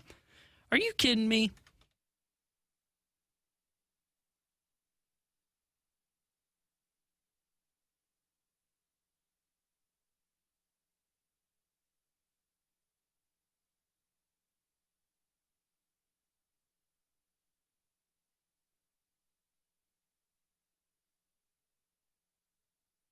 And now Zack Thompson will try to give the Cardinals some length and hope to come back in an 8-0 game. That ball turned over. Pretty pitch. Second strikeout for Thompson. Zack comes set, and here it is. He struck him out. Zack Thompson with brilliant work in relief. 4 innings of 1-run ball with 5 strikeouts. Momentum in the Cardinals dugout. Alongside Alex Ferrario and Tanner Hendrickson, I'm Brandon Kiley. That's what it sounded like on Bally Sports Midwest and Zack Thompson's most recent appearance. Another 4 strikeout performance by him. And Zack Thompson's going to have a serious opportunity that is in front of him. He is now going to take the place of Steven Matz in the Cardinals rotation. And T-Bone had mentioned this, Alex, about a week and a half ago, I think it was. Hey, check out Zack Thompson's cutter. They're calling it a slider on the broadcast. It's labeled a cutter in some places. Whatever you want to call it, it's been a good pitch for him, and maybe that's something that could open things up for him. Well, at that point, he had used it, 5-10 times in some of his outings here for the Cardinals. And then he went out there and pitched against the Royals. Why'd you pause? Is it because you mentioned the Royals? Because he pitched against the Royals. He threw it 27 times in that game. In every other major league appearance so far this season, he had thrown 8 sliders and cutters. So suddenly this is becoming a real pitch for him. Now, if you look at his usage of it down in the minor leagues, the effectiveness wasn't always there. So it's something that he's still working with. But what we've seen from this pitch by Zack Thompson since he's come back up to the big leagues has been very encouraging. Opposing hitters are batting just .250 against his cutter over his last 3 outings. They have yet to have an extra base hit against his cutter. He's getting a swing and miss on it about 1 out of every 3 times that he throws it. All 5 batted balls against his cutter so far, the slider, whatever you want to call it, they've all been on the ground. This is a pitch that could really open things up for him, especially against right-handed hitters, which has been a bit of an issue for Zack Thompson in the big leagues. T-Mon, I want to start with you because I'm curious your thoughts on it because you were the first one that made us kind of aware of the fact that he was using this a little bit more. How significant of a development is it for Zack Thompson if this pitch becomes a real player for him at the big league level? I think he's a guy that can become a starter if he has 3 pitches in a cutter. Can be. And like next year, we've talked about it. They need to add 3 veteran starters. So he's not going to be a starter on the big league roster next year, but he can start in the minor leagues as a starter and try and compete for that 6th guy up when an injury does occur. Because now he's got life that moves every which direction. He's got a fastball that is straight. He's got a curveball that goes kind of 12-6, and then you got a pitch that kind of moves vertically. No, horizontally. That goes side to side, and a cutter/slider. And I think you need that. You need 3 pitches to be a starter in the big leagues. I know Spencer Strider's like the only guy that I can think of that has success with just 2 pitches, and he's trying to develop a 3rd. Outside of that, you don't have a 3rd pitch. It's just too easy. Look at Matthew Liberatore. Matthew Liberatore did not have success until he started incorporating a changeup and trying to add a slider to his repertoire to try and have success as a starter. So I think it is a big pitch. I think he could be a bullpen arm if he just had the fastball curveball. But if he truly wants to be a starter at the big league level, this cutter is the pitch that's going to be the one that determines his faith. And if it doesn't work out and starts getting hit and it loses movement on it, and it might, and that is possible, then he's going to be destined to be a bullpen arm. But if this is the pitch that works, I'm not saying he's going to be an ace, but I think he's a guy that could be a starter at the major leagues. Correct me if I'm wrong, but they said in the past that the curve is the big pitch for him, right? Correct. Yeah. But the setup, when you all like to T-Bone's point of you using a fastball pretty much the entire time to set up the swing and miss with your curveball, teams can predict what you're going to accomplish. So entering with this cutter does change a lot with this, and this obviously signifies 2 things. One, the pitching coach, Dusty Blake and company, have recognized something because they've used this with certain guys already this season in terms of unlocking some type of potential Steven Matz, Jordan Hicks. They did it last year with Jordan Montgomery, although a different pitching staff. But if you're doing this now, it seems like this is the last-ditch resort to try and make him a starter. And I would imagine if you're going to continue to roll him out there, depending on the outcome of Adam Wainwright, you'll know by the end of this season if this pitch works in terms of being a rotation piece or if it falls off the cliff and now you're back to the bullpen arm going into next season. And again, I want to make this very clear. It was not a good pitch for him down in the minors. I mean, you guys remember, I had mentioned it a number of times. That's why I'm skeptical of this project with him trying to become a starter again. My guess, my bet, if I was to bet one way or the other, will this work for Zack Thompson as a starter? Will he end up next year being in their plans as a starting pitcher? My bet would be a no. I think next year he enters the season as a reliever for the St. Louis Cardinals in their big league bullpen. But and the reason why, this pitch got lit up while he used it down in the minor leagues. And I see no reason to believe that that's going to change over a long period of time in the big leagues. I think a lot of guys were probably surprised that he came out with this when he came up to the big leagues because the previous scouting report was 2-pitch mix. He's going to go with the fastball and he's going to go with the curveball. And guys were like, okay, wait a second. Now he's implementing this cutter slider and he's doing it a lot, especially against the Kansas City Royals. Now, as that continues to be a part of the game plan and after the usage that he had with it against the Royals, it will absolutely be a part of the game plan. I think you'll start seeing guys saying, okay, I've got one pitch that I'm going for, and everybody's going to have a different game plan whenever they go up on there because everybody's a different kind of hitter. But we'll see what it ends up looking like over his next 2 or 3 different starts. I would guess it starts to look more, not exactly like, more like what it was down in the minor leagues when he was a starting pitcher every 5th day for Memphis. And I'm just kind of looking at what I'm seeing here on Baseball Savant and seeing where the cutter/slider is landing in the zone for the most part. I think the reason he got hit around in the minors was because he didn't locate it, and it's too much over the heart of the plate. And to your point, and this is why it's going to be critical to see how this pitch develops over time. I mean, look at kind of the strike zone when you look at the cutter on Baseball Savant. Most of these cutter/sliders are landing kind of in that lower quadrant against a right-handed batter in the zone. And if this pitch is going to be effective for him, sure, maybe he surprised the Royals with it. And honestly, they just can't hit. But maybe he surprised the Royals with that pitch because it wasn't in the scouting report, to your point. Now that it's there, you're going to have to locate it. Because otherwise, if these are going to be kind of low and in or middle, yeah, they're going to be feeding a lot of baseballs to the crowd. So that's the part that I'm like, yes, he needs this cutter to be a major league starter. Bullpen arm, you don't need it. I think you can get away with 2 pitches. But he needs this pitch. He's going to have to work on getting it in on the hands a little bit more than he has so far. From the 3-1-4, does BK like any of these young Cardinals players? I do. If they're left-handed, no. Yeah, I was going to say, no, not really. I like Lars Nootbaar. I like Alec Burleson. I like Jordan Walker.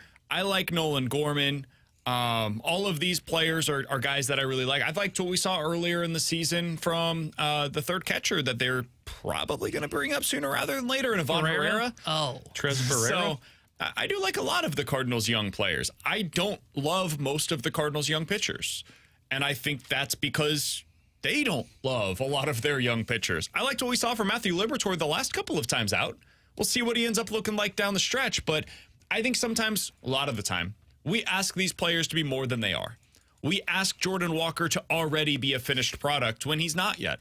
He's going to be that 3, 4, 5 years down the road. Right now, he's a slightly above league average hitter and a guy that really needs a lot of work defensively. Lars Nootbaar 2 years ago was a player that came up and had some serious struggles at the big league level. Now he's trying to adjust to big league pitching. Earlier this season, high on base percentage again, but no power whatsoever. Now you're starting to see the power coming through.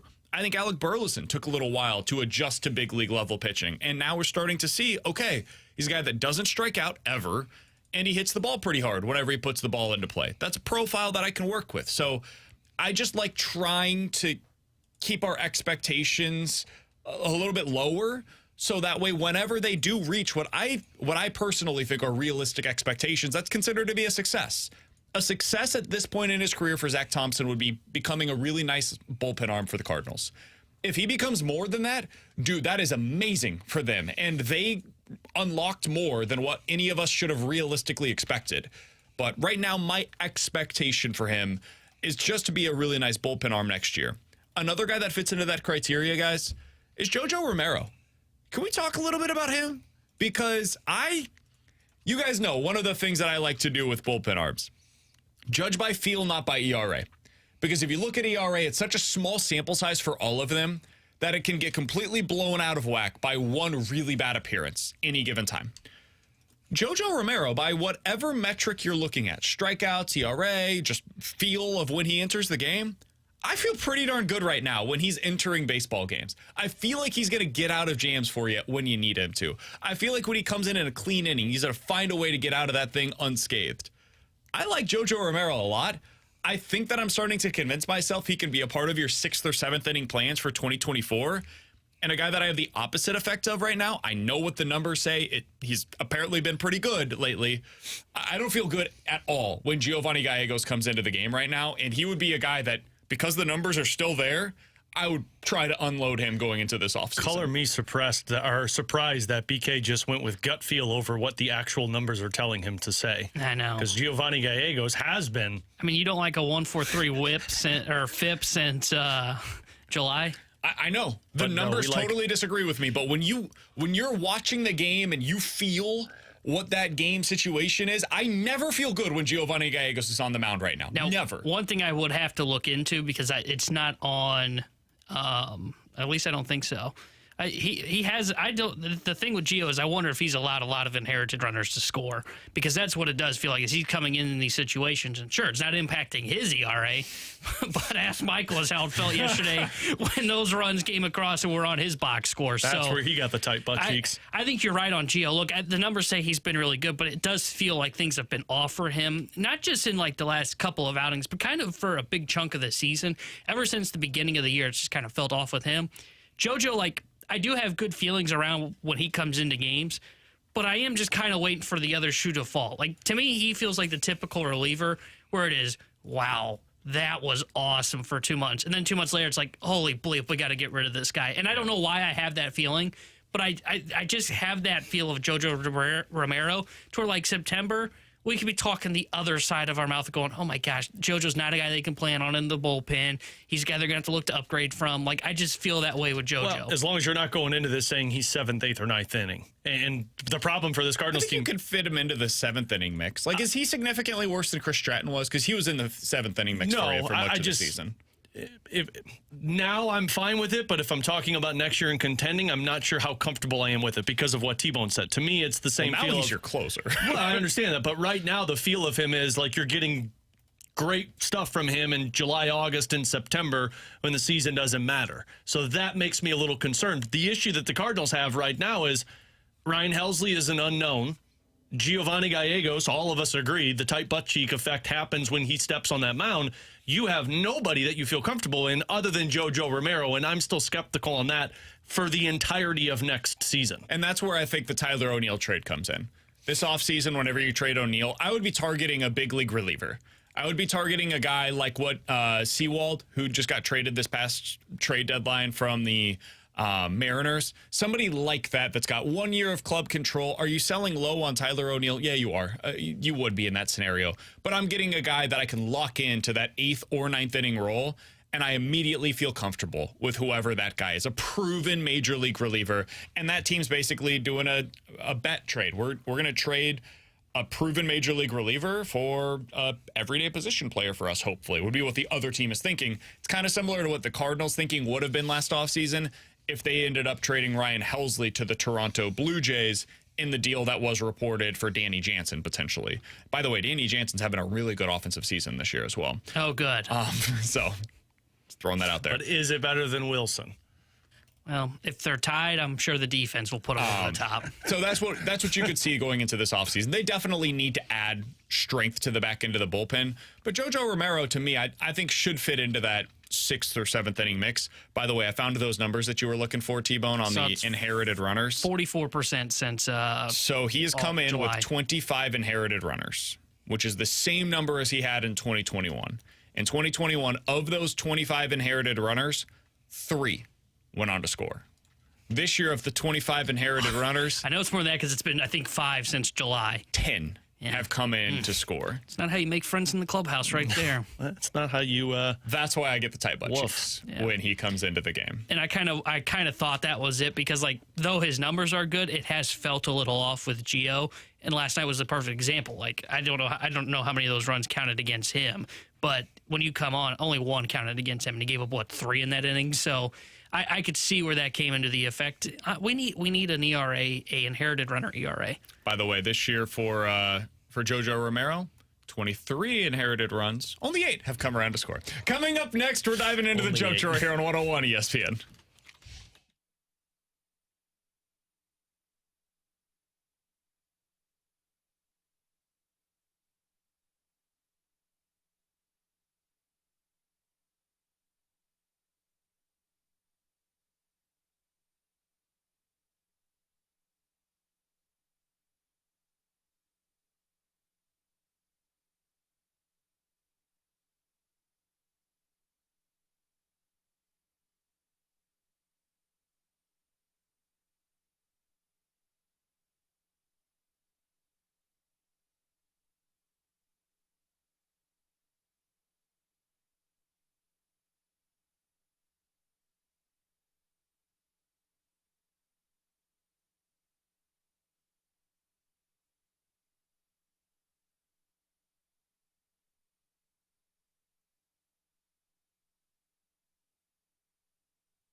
We're right back to more of it.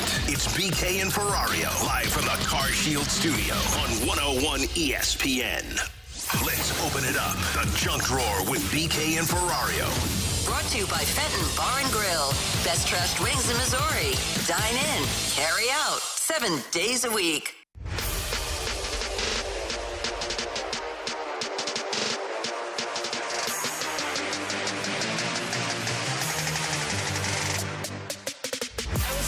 juncture. So yesterday, CNN International tweeted out a story. Suddenly, you have somebody coming over. You've got guests that are arriving in 15 minutes. Got a question for you. What do you make? Guests are coming over for dinner. They gave you 15 minutes heads up. What are you making? Alex? I know you're a big 15 chef. Does it say how? If you said 15 guests, you've got 15 minutes. Let's say you've got like 4 guests coming over. It's you, your wife, your kids. You got 4 guests coming over. You got 15 minutes to make it for them. These are important guests that are coming over. Oh, geez. You got Craig Berube and his family. They're coming over. Craig Berube, Doug Armstrong, and their significant others. Pork steaks or hamburgers, because you can't go wrong with either of those. Okay. I always have a. Do you have time? I think so. 15 minutes I can lie and say it's on the grill. Yeah. And then just that's a good call. Pray to God that Craig Berube and Doug You hand them a beer as they walk through the door. Hey, let's go outside. I got the grill chips going. You put chips in a Should be ready in a bowl and tell them snack on this. The stuff's ready. I always have a bulk of burgers and pork steaks frozen in my deep freeze. So that's what I would go with. I think that's actually a really good call. T-Bone's 100% going Chef Boyardee. Oh, I was thinking hot dogs. I was thinking hot dogs, too. Yeah, I didn't want to say hot dogs because I knew that was going to be his. Plus, I don't know how you could look. When you said important guests, I don't know how you could look Craig Berube in the eye and say, hey, I got hot dogs on the grill for us. Oh, I think it's easy. I think Chief would be excited. He's going to say I'm not a child. No, I think Chief would be like, Tanner would have zero shame. Zero shame whatsoever. What if it was a date that was coming over for you? Because I don't know. I think this was a commercial. He'd say, I got Chef Boyardee on the stove for you. That was not good. Right. Don't fist bump that. No, I will. That was all right. It was on the spot. It was quick. It was witty. I'll give him credit. I would just order in. That's what I'm thinking too, because I don't think I would take it out of whatever it is, the containers that they have, throw that out in the dumpster right away. Would you get that in 15 minutes though? Yeah, I could go down to Salt and Smoke's right down the street from us. Yeah, Little Caesars is ready when I pull in. I guess that's a different. Their Cracker Mac. Throw that in my own bowls. I prepared this. Yeah. It was waiting for you in the refrigerator. Granted, I think it's gonna be tough to sell her that. Well, you were able to make a smoked brisket. Is it going to be ready in 15 minutes when you call and order it? That's the problem. Like Absolutely. You can get there fast enough. You get there in 15 minutes. Because I was thinking I could do Pasta House, but if I'm ordering for 4 people and I'm getting a pizza or some type of pasta, that's going to take a little bit. I don't know what, like, if a date was there, I think I would have to order something, because I don't know if I could cook something in 15 minutes that would really impress her, unless she really thinks my grilling skills on my hot dogs is really good. First of all, shame on the individuals who are saying we're coming over in 15 minutes. Give me a little more damn heads up. So, for what it's worth, the reason why they asked this question is they had an interview with Bobby Flay. And they said, what do you cook for your friends if they drop by last minute? He said, I'm always ready. I stock my pantry very, very well, because you just never know when somebody's going to pop in at the last minute. And when you come to my house, I'm feeding you no matter what. It goes on to say, I'm probably making a pasta dish. Let me tell you that I have absolutely nothing except a couple of ingredients or if you have only a couple ingredients in your pantry, you can cook some pasta, you save the pasta water, you add the pasta water with a little bit of butter, some Parmesan cheese, a little bit of fresh garlic, some black pepper, boom, you got it. Yeah, that's smart. I've always got pasta noodles and pasta sauce in my pantry. So, like, you throw that in. That's actually really smart. This may shock you, but I don't have that in my pantry. You have Hamburger Helper. Yeah. Chef Boyardee with a little side of Chef Boyardee. Hamburger Helper can take a little longer than 15 minutes. Oh, good Lord. Alongside Alex Ferrario and Tanner Hendrickson, I'm Brandon Kyler. I just made one. Never, ever, whatever it is that you do not go to Tanner Hendrickson's house for a dinner. Unless you give me a heads up. No. You give me 15 minutes, you might as well just meet me at the restaurant. When we do the T-Bone dating show, we better make sure that your date knows how to cook rather than you. We're for sure getting him a meal out somewhere. Yeah, because No, I just mean the future of your relationship. You better make sure she knows how to cook. Because that's a really good point. Otherwise, cooking and laundry. Otherwise, dinner, SpaghettiOs, and hot dogs. And this isn't us doing a gender role thing. This is Tanner. Oh, yeah, no, this is I Tanner. am the one in my house that does the cooking and the laundry. Same. T-Bone should not and will not in his future. T-Bone, do you separate colors when you do laundry? No chance. Nah, you just throw it in there, man. Jesus. He's got...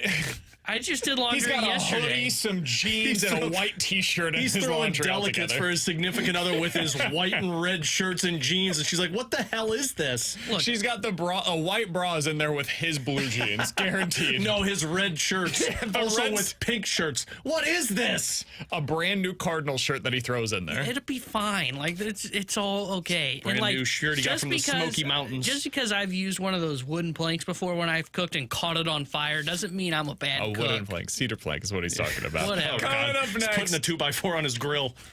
can Paul Goldschmidt be a legacy player for the Cardinals if he didn't start his career here and doesn't win a World Series here? That's a question that T-Bone asked us earlier today that I found to be interesting. We'll talk about it next year on 101 ESPN. Blues hockey is on 101 ESPN. Get the inside scoop on and off the ice with the Last Minute Blues podcast.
That matters. WXOS, WXOS HD1 East St. Louis, 101 ESPN. This is exactly where you want to be listening to us. It's BK and Ferrario, live from the Car Shield studio on 101 ESPN.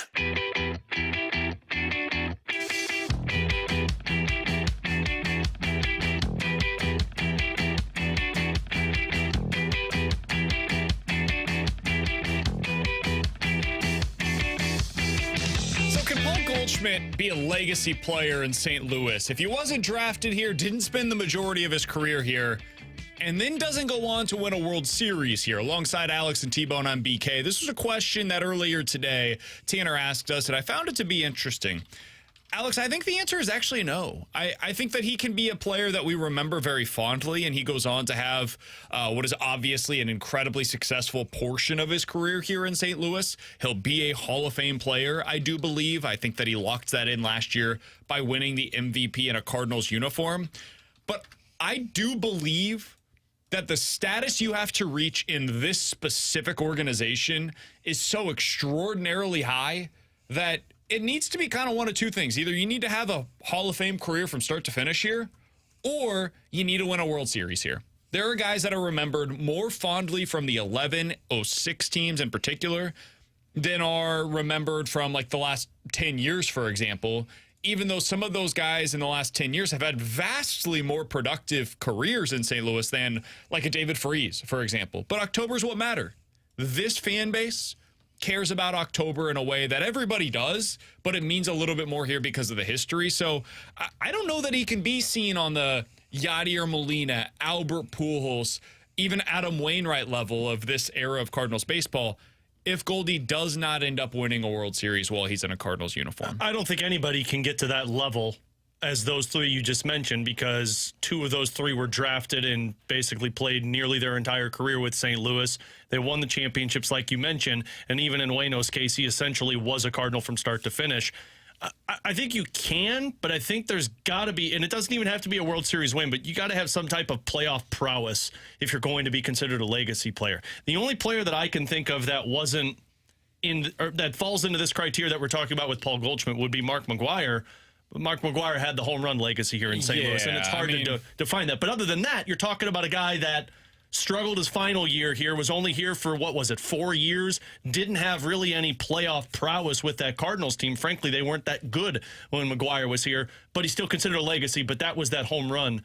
So, yeah, I mean, people nationally, internationally recognize what took place in the summer of '98. There have been countless documents. It changed the sport. It might have saved the sport coming out of the strike and everything. So if that's the comparison for Paul Goldschmidt winning the MVP, I don't know. I feel like that's too high of a bar. I think you could be a legacy player in St. Louis. I don't think outside is going to look at you that way, but St. Louis Cardinals fans, if you have that MVP behind your name, like Paul Goldschmidt does, I think you're going to go down as one of the best to be with the Cardinals, no matter what.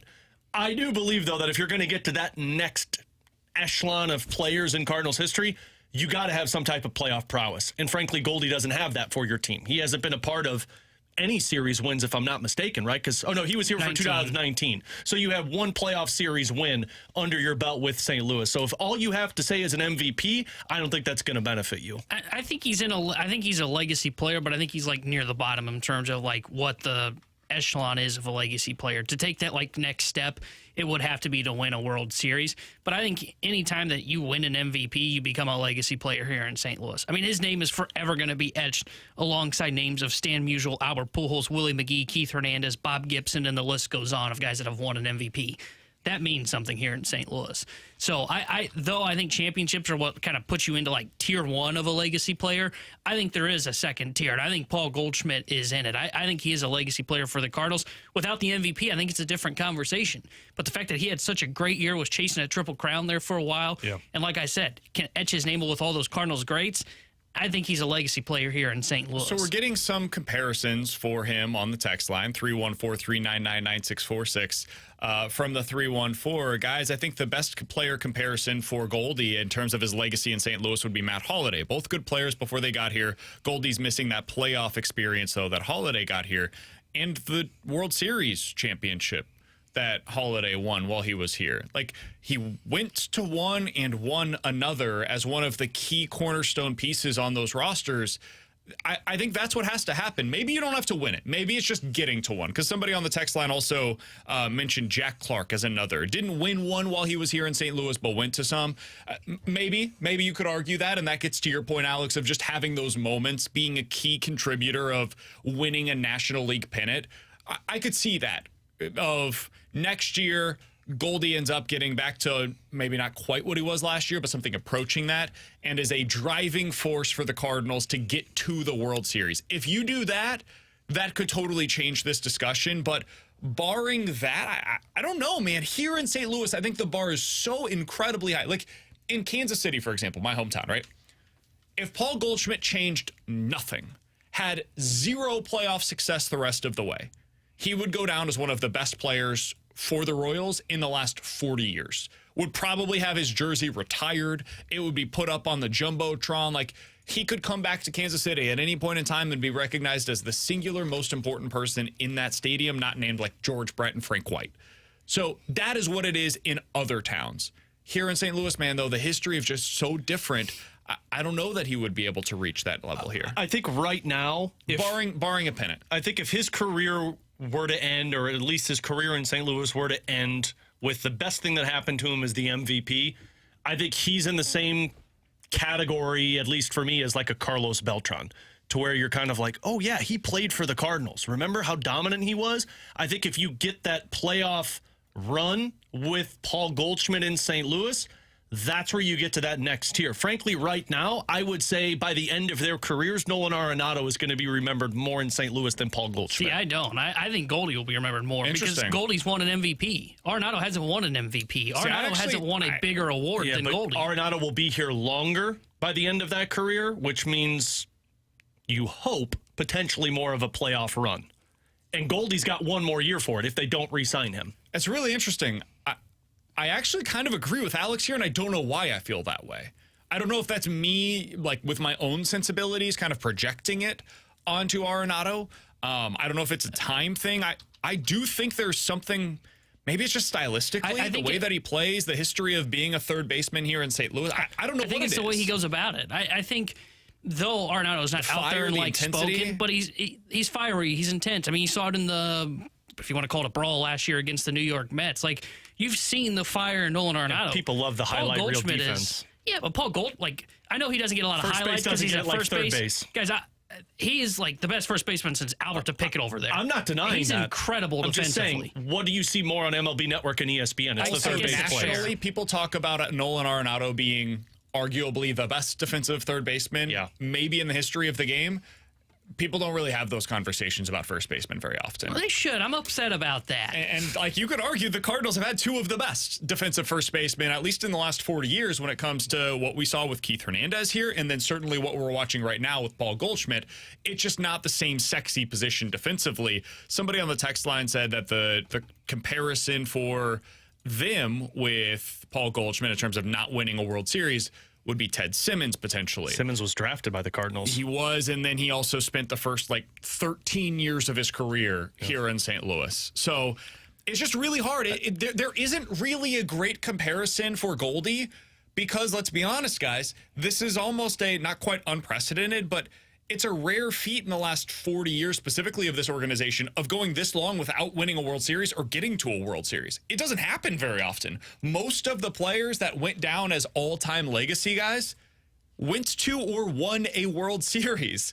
For Goldie to come in and be a Hall of Famer that potentially does not do that here in St. Louis, that is the rarity of this example. That is why it is so odd that we're going into the latter stages of his career and we're wondering, do you resign him? Does he get that same legacy treatment? Is he going to get the contracts that Waino and Yachty got while they were here in St. Louis? Or is this going to be a little different this time around? And see, I would almost view Goldie in like a different tier than Ted Simmons because, I mean, winning an MVP means something. That means you're the best player in your league. And I just looked this up. And look, Simmons has more games played by a wide margin, almost double.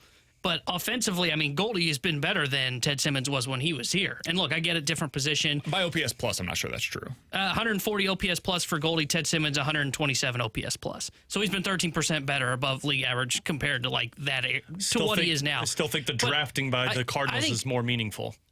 I think it is, but I think without an MVP and without a title, I'm not sure how much it truly holds. I think with Goldschmidt, I think the MVP, it means a lot to me, and I think it means a lot to Cardinals fans because he's one of, I think it's 17 Cardinals in the organization's But history. I think that's where the playoff to prowess win a comes into play MVP. here. Like, you won an MVP, but you didn't do anything else with it. And it's not just on him. I'm not blaming Goldschmidt, but that's where I feel like you're going to look at it. If his career ends in St. Louis next year, you're going to look at it as, oh, yeah, he played for us. But like Joe Torre, and I wasn't around in the 70s, but I think the 70s were bad. Joe Torre won an MVP with the Cardinals in the 70s, and he didn't win a World Series with them, if I'm not mistaken. 70s were like the worst era of Cardinals baseball. Wasn't he a manager too, though? Yeah, but I'm looking at him as a player. No, I know. He won an MVP. Like, that to also me, plays into the legacy of Joe To me, Torre. I would think that would matter. But if you're looking at him as a player in terms of his legacy, like I don't know. I guess maybe I overvalue the most valuable player. I don't think you do. I think it's if he didn't win an MVP, there would be a much bigger debate on whether or not he's a Hall of Famer. I don't even think we'd be talking about it if he did win the MVP. The MVP is like the gold star that sit next to your name of, hey, this guy's in. Like, first ballot, in my opinion at least, he should be a Hall of Famer. There should be almost zero doubt about it.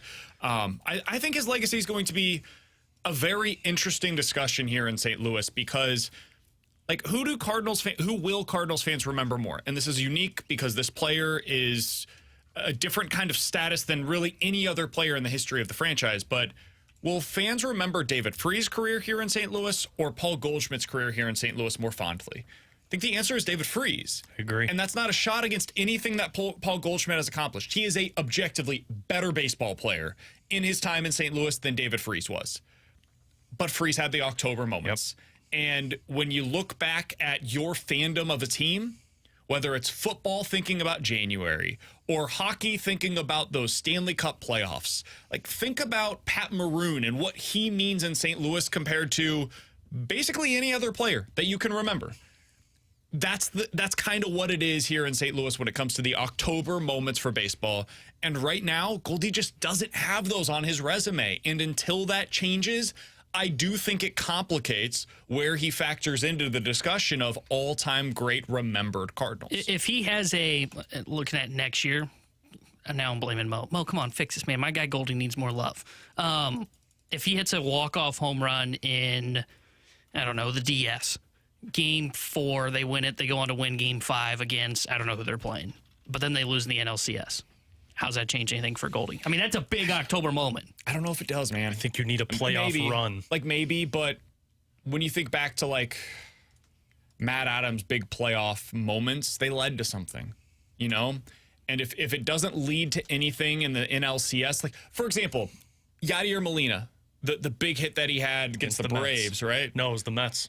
The home run? Oh, are you talking more recently? walk-off. Oh, I thought you were talking about back in 2004. That was 2019, I believe. Yeah. Yeah.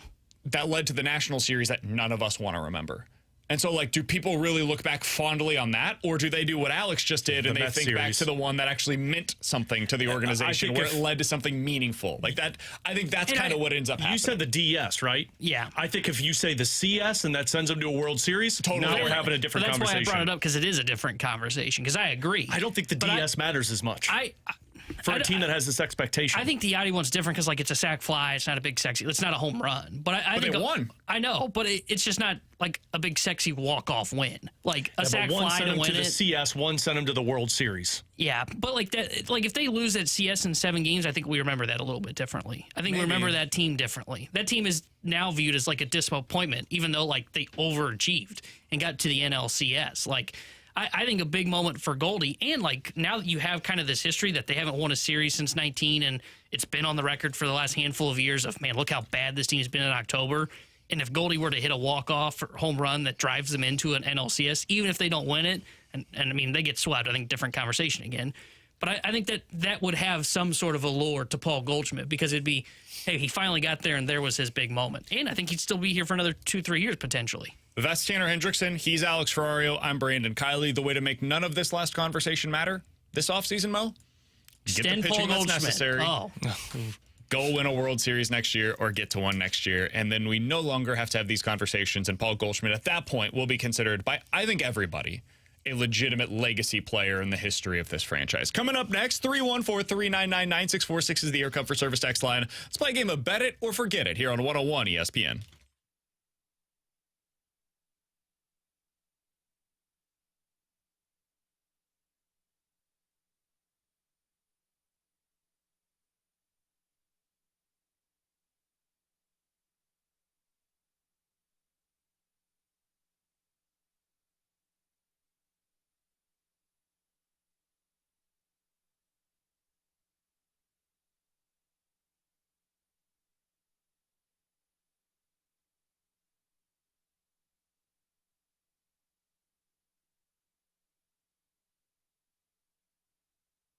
Alex Ferrario with you to talk about my friends at Rhino Shield. Look, plenty of businesses around the area have made the right decision and called Darren with Rhino Shield to update the exterior of their business. Grillmaster Tony out in St. Louis, Rhymes Heating and Cooling in South County, Fifi Baptist Church in Bridgeton, Beige Plumbing in South County, all made the call. Why? Because the exterior of their business, it just looked worn down. It looked old. And frankly, when it comes to your business, you got to make sure that's looking at its best. So they give Darren a call, and Rhino Shield comes out and changes the outlook of it. It comes with a 25-year transferable warranty. It adds that instant curb appeal that you need for your business. 100% waterproof. It deflects 90% of the UV rays.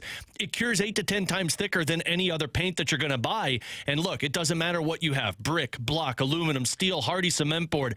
All of it takes a 2 or 3 coat process, and Rhino Shields sticks. And you don't have to worry about it because of that 25-year transferable warranty. So give Darren a call. Have him come out and provide that free estimate to change the exterior of your business or your home. 877-25-RHINO, 877-25RHINO.com.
Car Shield Studio on 101 ESPN. Vegas sets them up, and we're here to make the call. It's BK and Ferrario's Bet It or Forget It on 101 ESPN.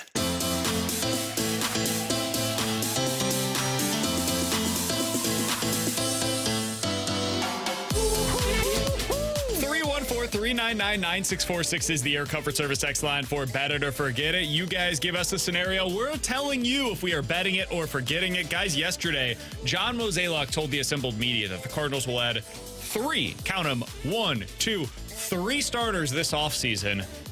Bet it or forget it, all 3 of those will come via the free agency market. I'm going to forget this one. I think 2 of the 3 become free agency and they trade for 1. Clave said it earlier today, and he's kind of in the same boat that I am of everybody is not returning to this team that were here last year, and I think that includes some guys that are cost-controlled players. Something is going to get moved in the offseason. I just don't know what it is, and it's going to be for one of the pitchers in your rotation, so I'm going to forget it. I think I'm going to forget it too, because I think they're going to trade for somebody. I can't see them being ultra aggressive and signing 3 starters. I mean, hell, I'm skeptical of them signing 2. So I think they're trading for somebody of the Clark Schmidt-esque, where you trade Carlson. Don't look at his last game. Say, how'd he do yesterday? No Bryce Miller. That's for Logan sure. Gilbert didn't do well either yesterday, so No? I think he gave up like 5 or 6 runs. Who were they Don't worry, playing? that dream's dead anyway. A better team.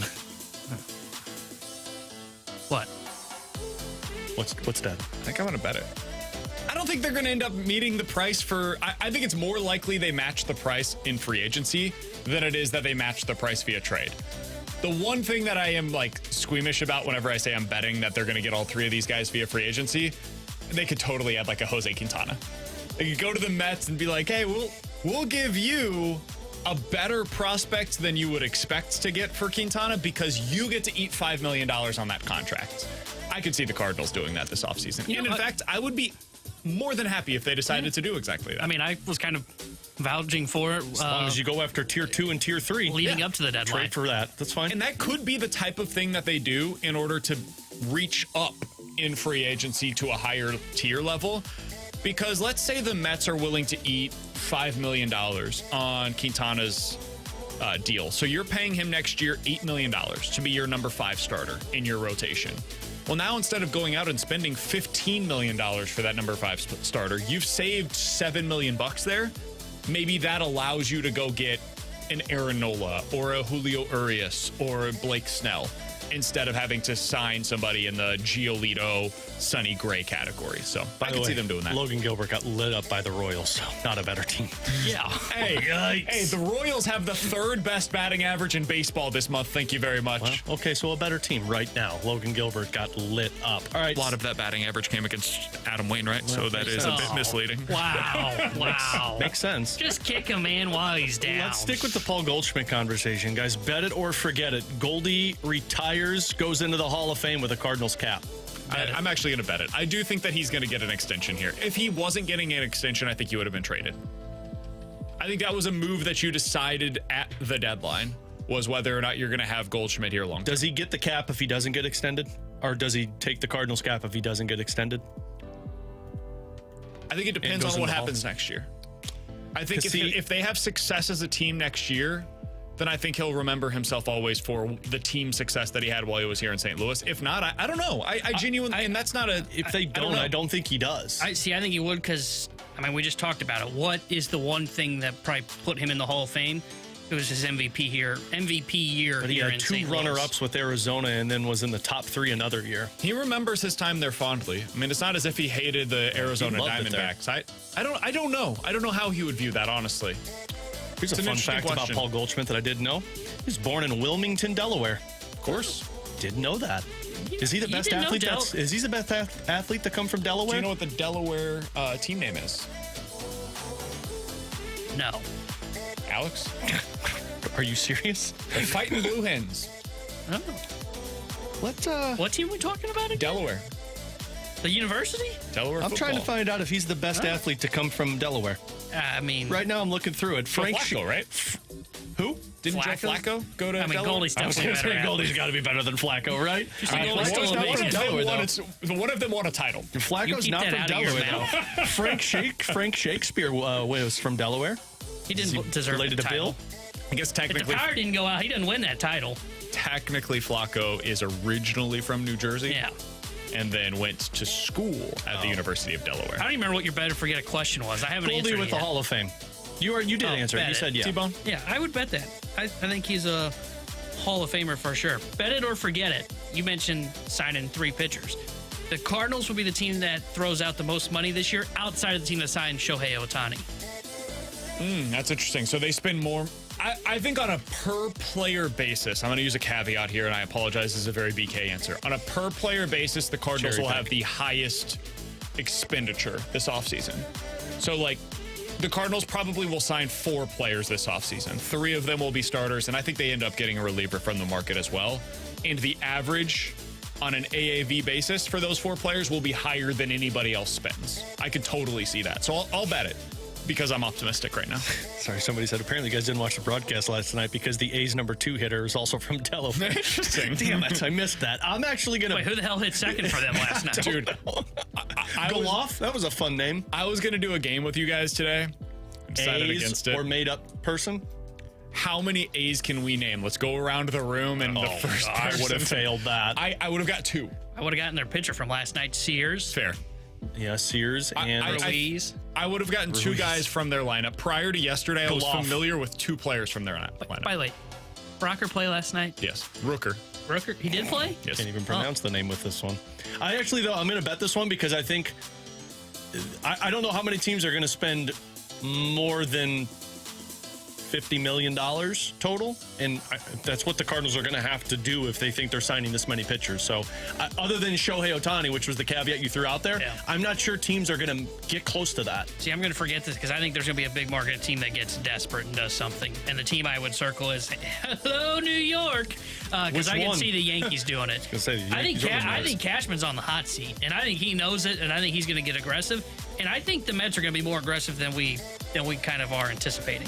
314-399-9646 is the Air Comfort Service X line for Better to Forget It from the 636. Better to Forget It, T-Bone will join forces with Jackson, and they will start a singles-only podcast on the 101 ESPN Podcast Network. What would the singles podcast be about? Single life? Really? Tinder. Chef Boyardee. They would record on Tuesdays, and it would be sponsored by Tinder. By the way, Tuesday singles only. If somebody podcast. wants to find a way to put Tanner's face on the Chef Boyardee logo and have it Chef Boyardee -T, send it to me, please. Hey, textures came through on our Moe's snorkeling gear. What'd you guys do? A high threshold? This one because you know what? I'd listen to it. Not to get tips, but more just to you get a good laugh. Oh wow, that's hurtful. I'd bet it. I think it'd be a massive hit. You kidding me? Why aren't you doing it? So you'll do a podcast about single life, but you won't do a dating show. Jackson not wanting to do it. Jackson would totally do this with you. Well, I'd totally do it. Really? Sure. We'll pitch it. I mean, I don't know exactly what we're talking about either, but your dating life. It'll be a short podcast. Yeah, I was going to say, it's going to be like a 2-minute podcast then. Man, we're definitely going to need more content. Bet it or forget it, Jackson has a more lucrative dating life than Tanner. Oh, I mean, it's a low bar to clear, sir. And I say that as no shot to you. It was not intended in my answer, but it's true. Yes, it was. All right, we have a... there we go. We have a move. Do not... Did they claim somebody? I've already looked Do it not up. look anything up. Waiver move. I want I've already to looked ask this up. Tanner to name the pitcher that the Cardinals called up today. Oh, that's a call-up? The Cardinals called somebody up today. What the hell were we to doing their major league roster. Tanner, do not look this up during the break. I just got a notification from the Instagram, so... Good. Podcast must be already taken off. I will give you 20 guesses. Oh, my gosh. And if you get it, I will give you $500. We'll do that next week on 101 ESPN. Coverage of 101 ESPN is presented by Under Law Injury Law.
Alongside Alex Ferrario, I'm Brandon Kiley. We got to tell you about our good friends over at Apache Village RV Center. Alex, my dad's coming out here in a few weeks, and he's going to stay at a hotel here in St. Louis. I told him, don't do that. Just bring out your RV. He's going to go talk to the people over at Apache Village RV, see if there's an upgrade available for him. The reason why I recommend going to Apache Village is because they're like family. They're not going to be pushy. Whatever it is that you're looking for, they're going to have it for you over there on their massive lot with all of the RV options available for you. Plus, they've got in-house financing and options to fit everybody's RV budget. Yeah, what BK mentioned is the key factor into all of this. They're not pushy when you walk into Apache Village RV. They want you to feel like family. They've been doing this for over 40 years. A Meyer family, third generations, have been running this Apache Village RV Center. And on top of that, they're going to keep you a part of family as you grow in the RV business. So go check them out. Tell them BK and Ferrario sent you. Find the new RV life that you want to live with your family. Go one better. Go Apache Village RV Center.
Tanner Hendricks here with a Sports Center update brought to you by Saliga Heating and Cooling. Cardinals beat the Oakland A's yesterday 7-5, and they'll be back in action tonight. 6:45 will be first pitch as Dakota Hudson takes the mound for St. Louis, and the Cardinals made a roster move, and we'll discuss it next year on BK and Ferrario. This Sports Center update was brought to you by Saliga Heating and Cooling, an independent American Standard heating and air conditioning dealer.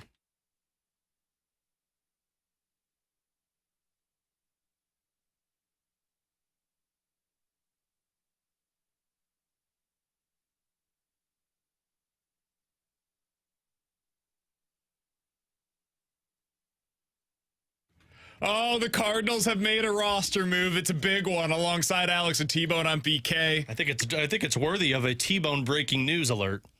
Breaking news! There we go. Now it's legit. The Cardinals have made their call up from Memphis. I told T-Bone I will give you 20. We're going to narrow that down. Actually, 2 guesses on who the Cardinals brought up. If he guesses it correct, I'll give him $500. That's all funny money. It's definitely Monopoly money. I'm very much not doing that. Baby Luca needs college fund. However, just buy me a coffee. It'll be a fun game anyways, and I will happily. I'll buy you coffee on Friday. It'll be a nice thing that we do here for the show. T-Bone, you got 2 guesses. Who do you think that the Cardinals called up from the minor leagues? All right, so we said it was a guy that we didn't know existed. Correct. And I looked up Memphis Redbirds roster, so I can eliminate Ryan Lutus and anybody on the 40-man or any prospect that I know. So I'm going to go off names I didn't know existed until I just looked at this. Is this a one Chris Roycroft that's been recalled? I didn't even... Hold on, I got to find out didn't know that gentleman existed either, is Chris but no. Roycroft? No, he definitely felt like he belonged in this category. All right, my other guess, I'm down to 2. It's either Grant Black or Jacob Barnes. Hey, Chris Roycroft. Hold on, time out. Can I just tell you? It's none of them. Man, Chris Roycroft is pitching better than the guy that they just selected the contract of. The Cardinals selected the contract of Casey Lawrence. He's going to wear the number 72 for the St. Louis Cardinals. He's not even listed on the Redbirds roster. Again, Chris Roycroft is pitching better than Casey Lawrence. Who the hell is this guy? That was my reaction as well. I had to Google it. I thought it was a waiver claim. Casey Lawrence has spent a cup of coffee in the major leagues. He is 35 years old, about to turn 36. He has spent the last couple of years with Toronto. In his major league career, he has appeared in 44 games and has a 6.8 ERA. Again, he is 36 years old. So here's what's frustrating to me. The Cardinals have an opportunity right now to be able to find out what some of their young pitchers are capable of. And in order to do so, they have to give those guys opportunities at the big league level. And what you're seeing right now is seemingly an unwillingness to do exactly that. Look at the middle infield. You've got Taylor Motter getting real starts for the team. This is not a Taylor Motter's bad take by me. This is a Taylor Motter is not a part of your future take by me. Au contraire, he will be next year. I would rather see a younger player getting those opportunities than Taylor Motter. So when I look at what they're doing in the bullpen right now, like, is Casey Lawrence going to have a significant role for the Cardinals? No, he's not. But he's going to have a role for the Cardinals. He's going to be on the big league roster. Why not just call up one of your younger pitchers right now? Like, you look at some of the other guys that they have on this big league roster. Listen, I like James Nail. Super good guy, honestly. Like, we've talked to him a couple of times down at the ballpark. A genuinely good human being. Does James Nail have a future in St. Louis? My answer would probably be no. Does Andrew Suarez, who's 31 years old, have any kind of a future here in St. Louis? My answer would be no. So why not call up some of the young pitchers that are going to have a future here in St. Louis and see what they can do for you coming out of a bullpen role? I don't totally understand what they're trying to accomplish with their bullpen right now. I don't either, and I think the frustrating part for me is how long you've preached about this 40-man roster and that there's no ability to move on from it. And a guy like Guillermo Zuniga has been on it all year, and now he's been pitching, although he's been pitching poorly in the minors. You say, no, we're not going to call this guy up. We're going to call a guy up who's only been in our system since the middle of July and find out what he is. Where this guy has been on your 40-man roster from start to finish of the year. He's been injured the entire season. And we're saying, well, we're not going to give this guy an opportunity who's 24 years old for a guy who's probably past his prime and doesn't play into our future moving forward. Yeah, So I think I can understand what they're trying to do. The problem that I'm having here is if you're signing 3 starting pitchers in the offseason, then I just don't understand part of this. Because I think the thinking here is, all right, we don't want to see – I mean, they probably should have called Zuniga up, even though his numbers have been bad in AAA. At least you see what he has. At this level. So you can cross him off for 2024. And get him around. Honestly, if you really do believe in Dusty Blake, and hey, there's reason to, because he's fixed a couple of these other guys, let him get his hands. Because he's got the swing and miss stuff in Memphis. On Zuniga, and let's see what he's got. And if he sucks, hey, guess what? So does the guy that you just called up, who's 36 years old. Sorry, Casey. The difference between the two is not all that big. And this guy, by the way, has been starting games for the Redbirds down in Springfield. What are they ever going to do now? So, the Zack Thompson route. The reason why I bring that up is because maybe you just want some length out of your bullpen. Well, you already have 3 long relievers. I don't know how much length you need out of your pen, but if that's what you're trying to do, if you're doing some piggyback stuff, well, then let's see what Michael McGreevy or Gordon Graceffo look like at this level. Or hell, Connor Thomas. Honestly, at some point, don't you want to find out what Connor Thomas is? And if the answer is yes to that, or you're done with him. Too many lefties. Well, call Connor Thomas up in this capacity instead of a Casey Lawrence. It just there seems to me to be very little reason to make this move, unless it is about the 40-man roster and they're saying, hey, we don't want to call those guys up. We're not planning to call them up before the end of the season, and we're not going to do so until we're forced to do so. In that case, I would still say, okay, go with Zuniga, go with Connor Thomas, go with one of the young guys to find out what those guys can do at the big league level. There is still zero, in my mind, reason to call up a guy like Casey Lawrence. It just doesn't make sense. See, and I'm glad you brought up McGreevy and Graceffo, because I think they want them to continue to pitch down in the minor leagues, and they don't want them to come out of the bullpen, even though, that's been the typical route we've seen in the past from the Cardinals. Lance Lynn's already thrown 100 innings this year. Yeah. He's got he's the probably, baseline number that they look for. And because he's probably getting close to his innings limit or his career high. I don't know what his career high is. I don't have McGreevy's numbers up in front of me. But I can look that up for you while I'm talking. My guess would be is that as he would get closer to the innings limit for him, you would think you'd still want to see him at the big league level, see what he's got, and just put him in a bullpen role. I think they don't want them to come up here and sit in the bullpen for a while, and that's why they're not calling up a Graceffo, a McGreevy, because we've seen that those guys, look at Thompson. Thompson got lost in the bullpen for a while. Bet you didn't know Andrew Suarez was on this team. I found out this morning when BK told me. So, I don't think they want that situation to occur for those guys. So I can understand not calling up one of those starters. To be fair, there are real legitimate roles to be had in this bullpen right now. They just shouldn't and aren't going to those guys that you mentioned. Yeah. There's still innings to be had, though, if you want them to go somewhere Suarez else. has been in there for how many days? 11 days? And you've got guys that are not expected to go long into games. Like last time out, Matthew Liberatore did something he's never done at any level. The expectation should be that next time out, he's probably going to go 5 innings. Guess what? Zack Thompson, probably going 4 or 5 innings. So there are innings to be had right now in your rotation because Steven Matz is out, because you sent out a bunch of guys at the trade deadline. You got a lot of young starters right now, which means you're going to need innings to be covered after them. If you are, because they're trying to win. We've seen it. Ollie respected that he's trying to win these baseball games and trying his best. Mo might not be. Well, Mo might be trying to get that top pick. But I think different roles for different needs. Like Gallegos and Romero might be broken by the end of the season because you're using them every single night now. But I think to what you're saying, where there are innings to be had, I think you could have, if you wanted to see McGreevy and Graceffo and put them in the bullpen, you could do a classic kind of AAA game where it is you start Zack Thompson. He goes 4 innings. If you're losing, or even if you're not losing, you piggyback him and Graceffo goes 3 innings. It's easy to find ways to see these guys. All right, I've got one for you. Sim Roberse. He has to be added to the 40-man roster by December. It's a 40-man decision that they have to make because he will be Rule 5 eligible. The Cardinals are going to make him a part of the 40-man roster. They traded for him at the trade deadline. Now he's gotten lit up so far down in the minors. In his 2 appearances, he's gone 7 1/3. He's given up 15 hits and 7 earned runs. It hasn't gone well so far for Sam Roberse with the Memphis Redbirds.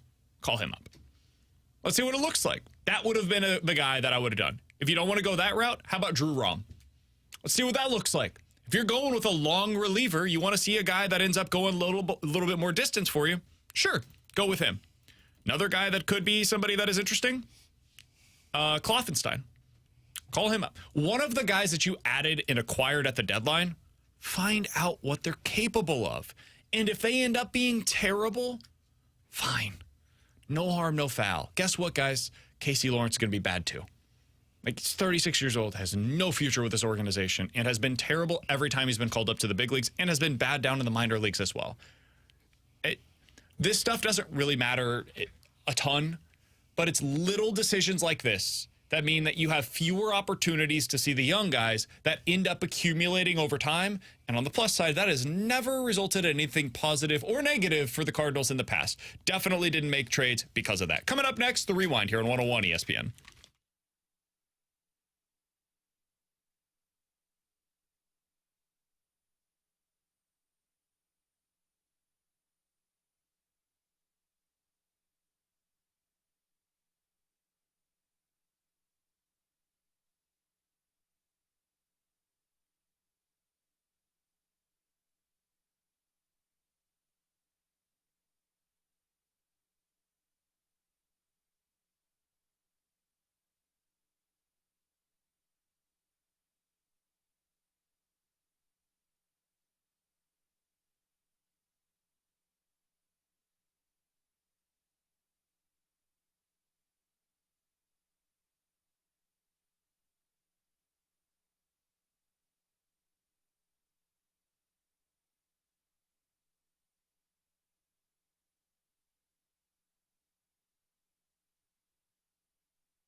with a daily rewind on BK and Ferrario. Brought to you by Stewart's American Mortgage. Google the Bagel Loan, featuring 0 fees and 0 closing costs.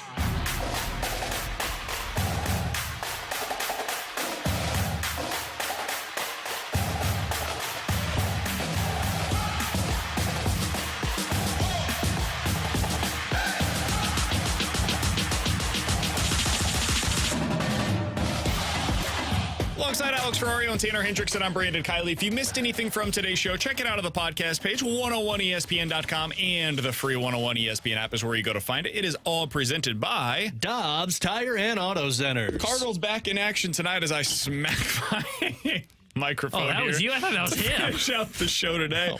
Dakota Hudson is going to be on the mound for the Cards. Alex, it's your boy, Dak, is back. Damn right. In his last 2 starts, man, he's looked pretty good. I'll give him the credit that he deserves. I just want to see more of that, more of the same. Stay in the zone, attack hitters, don't walk a bunch of dudes. And if you're able to do that, you can feel good about it as you continue to go along here. He can put himself into a position where he's either a depth starter next year for the Cardinals, or he's playing his way into some other team's plans. That's what Dakota Hudson is pitching for right now. Yeah, well, maybe more office references after your good start. That'd be great, too. But we talked about Zack Thompson's new pitch at the beginning or in the middle of the show, and Dakota Hudson's using that sinker ball a lot more, at least in the last start.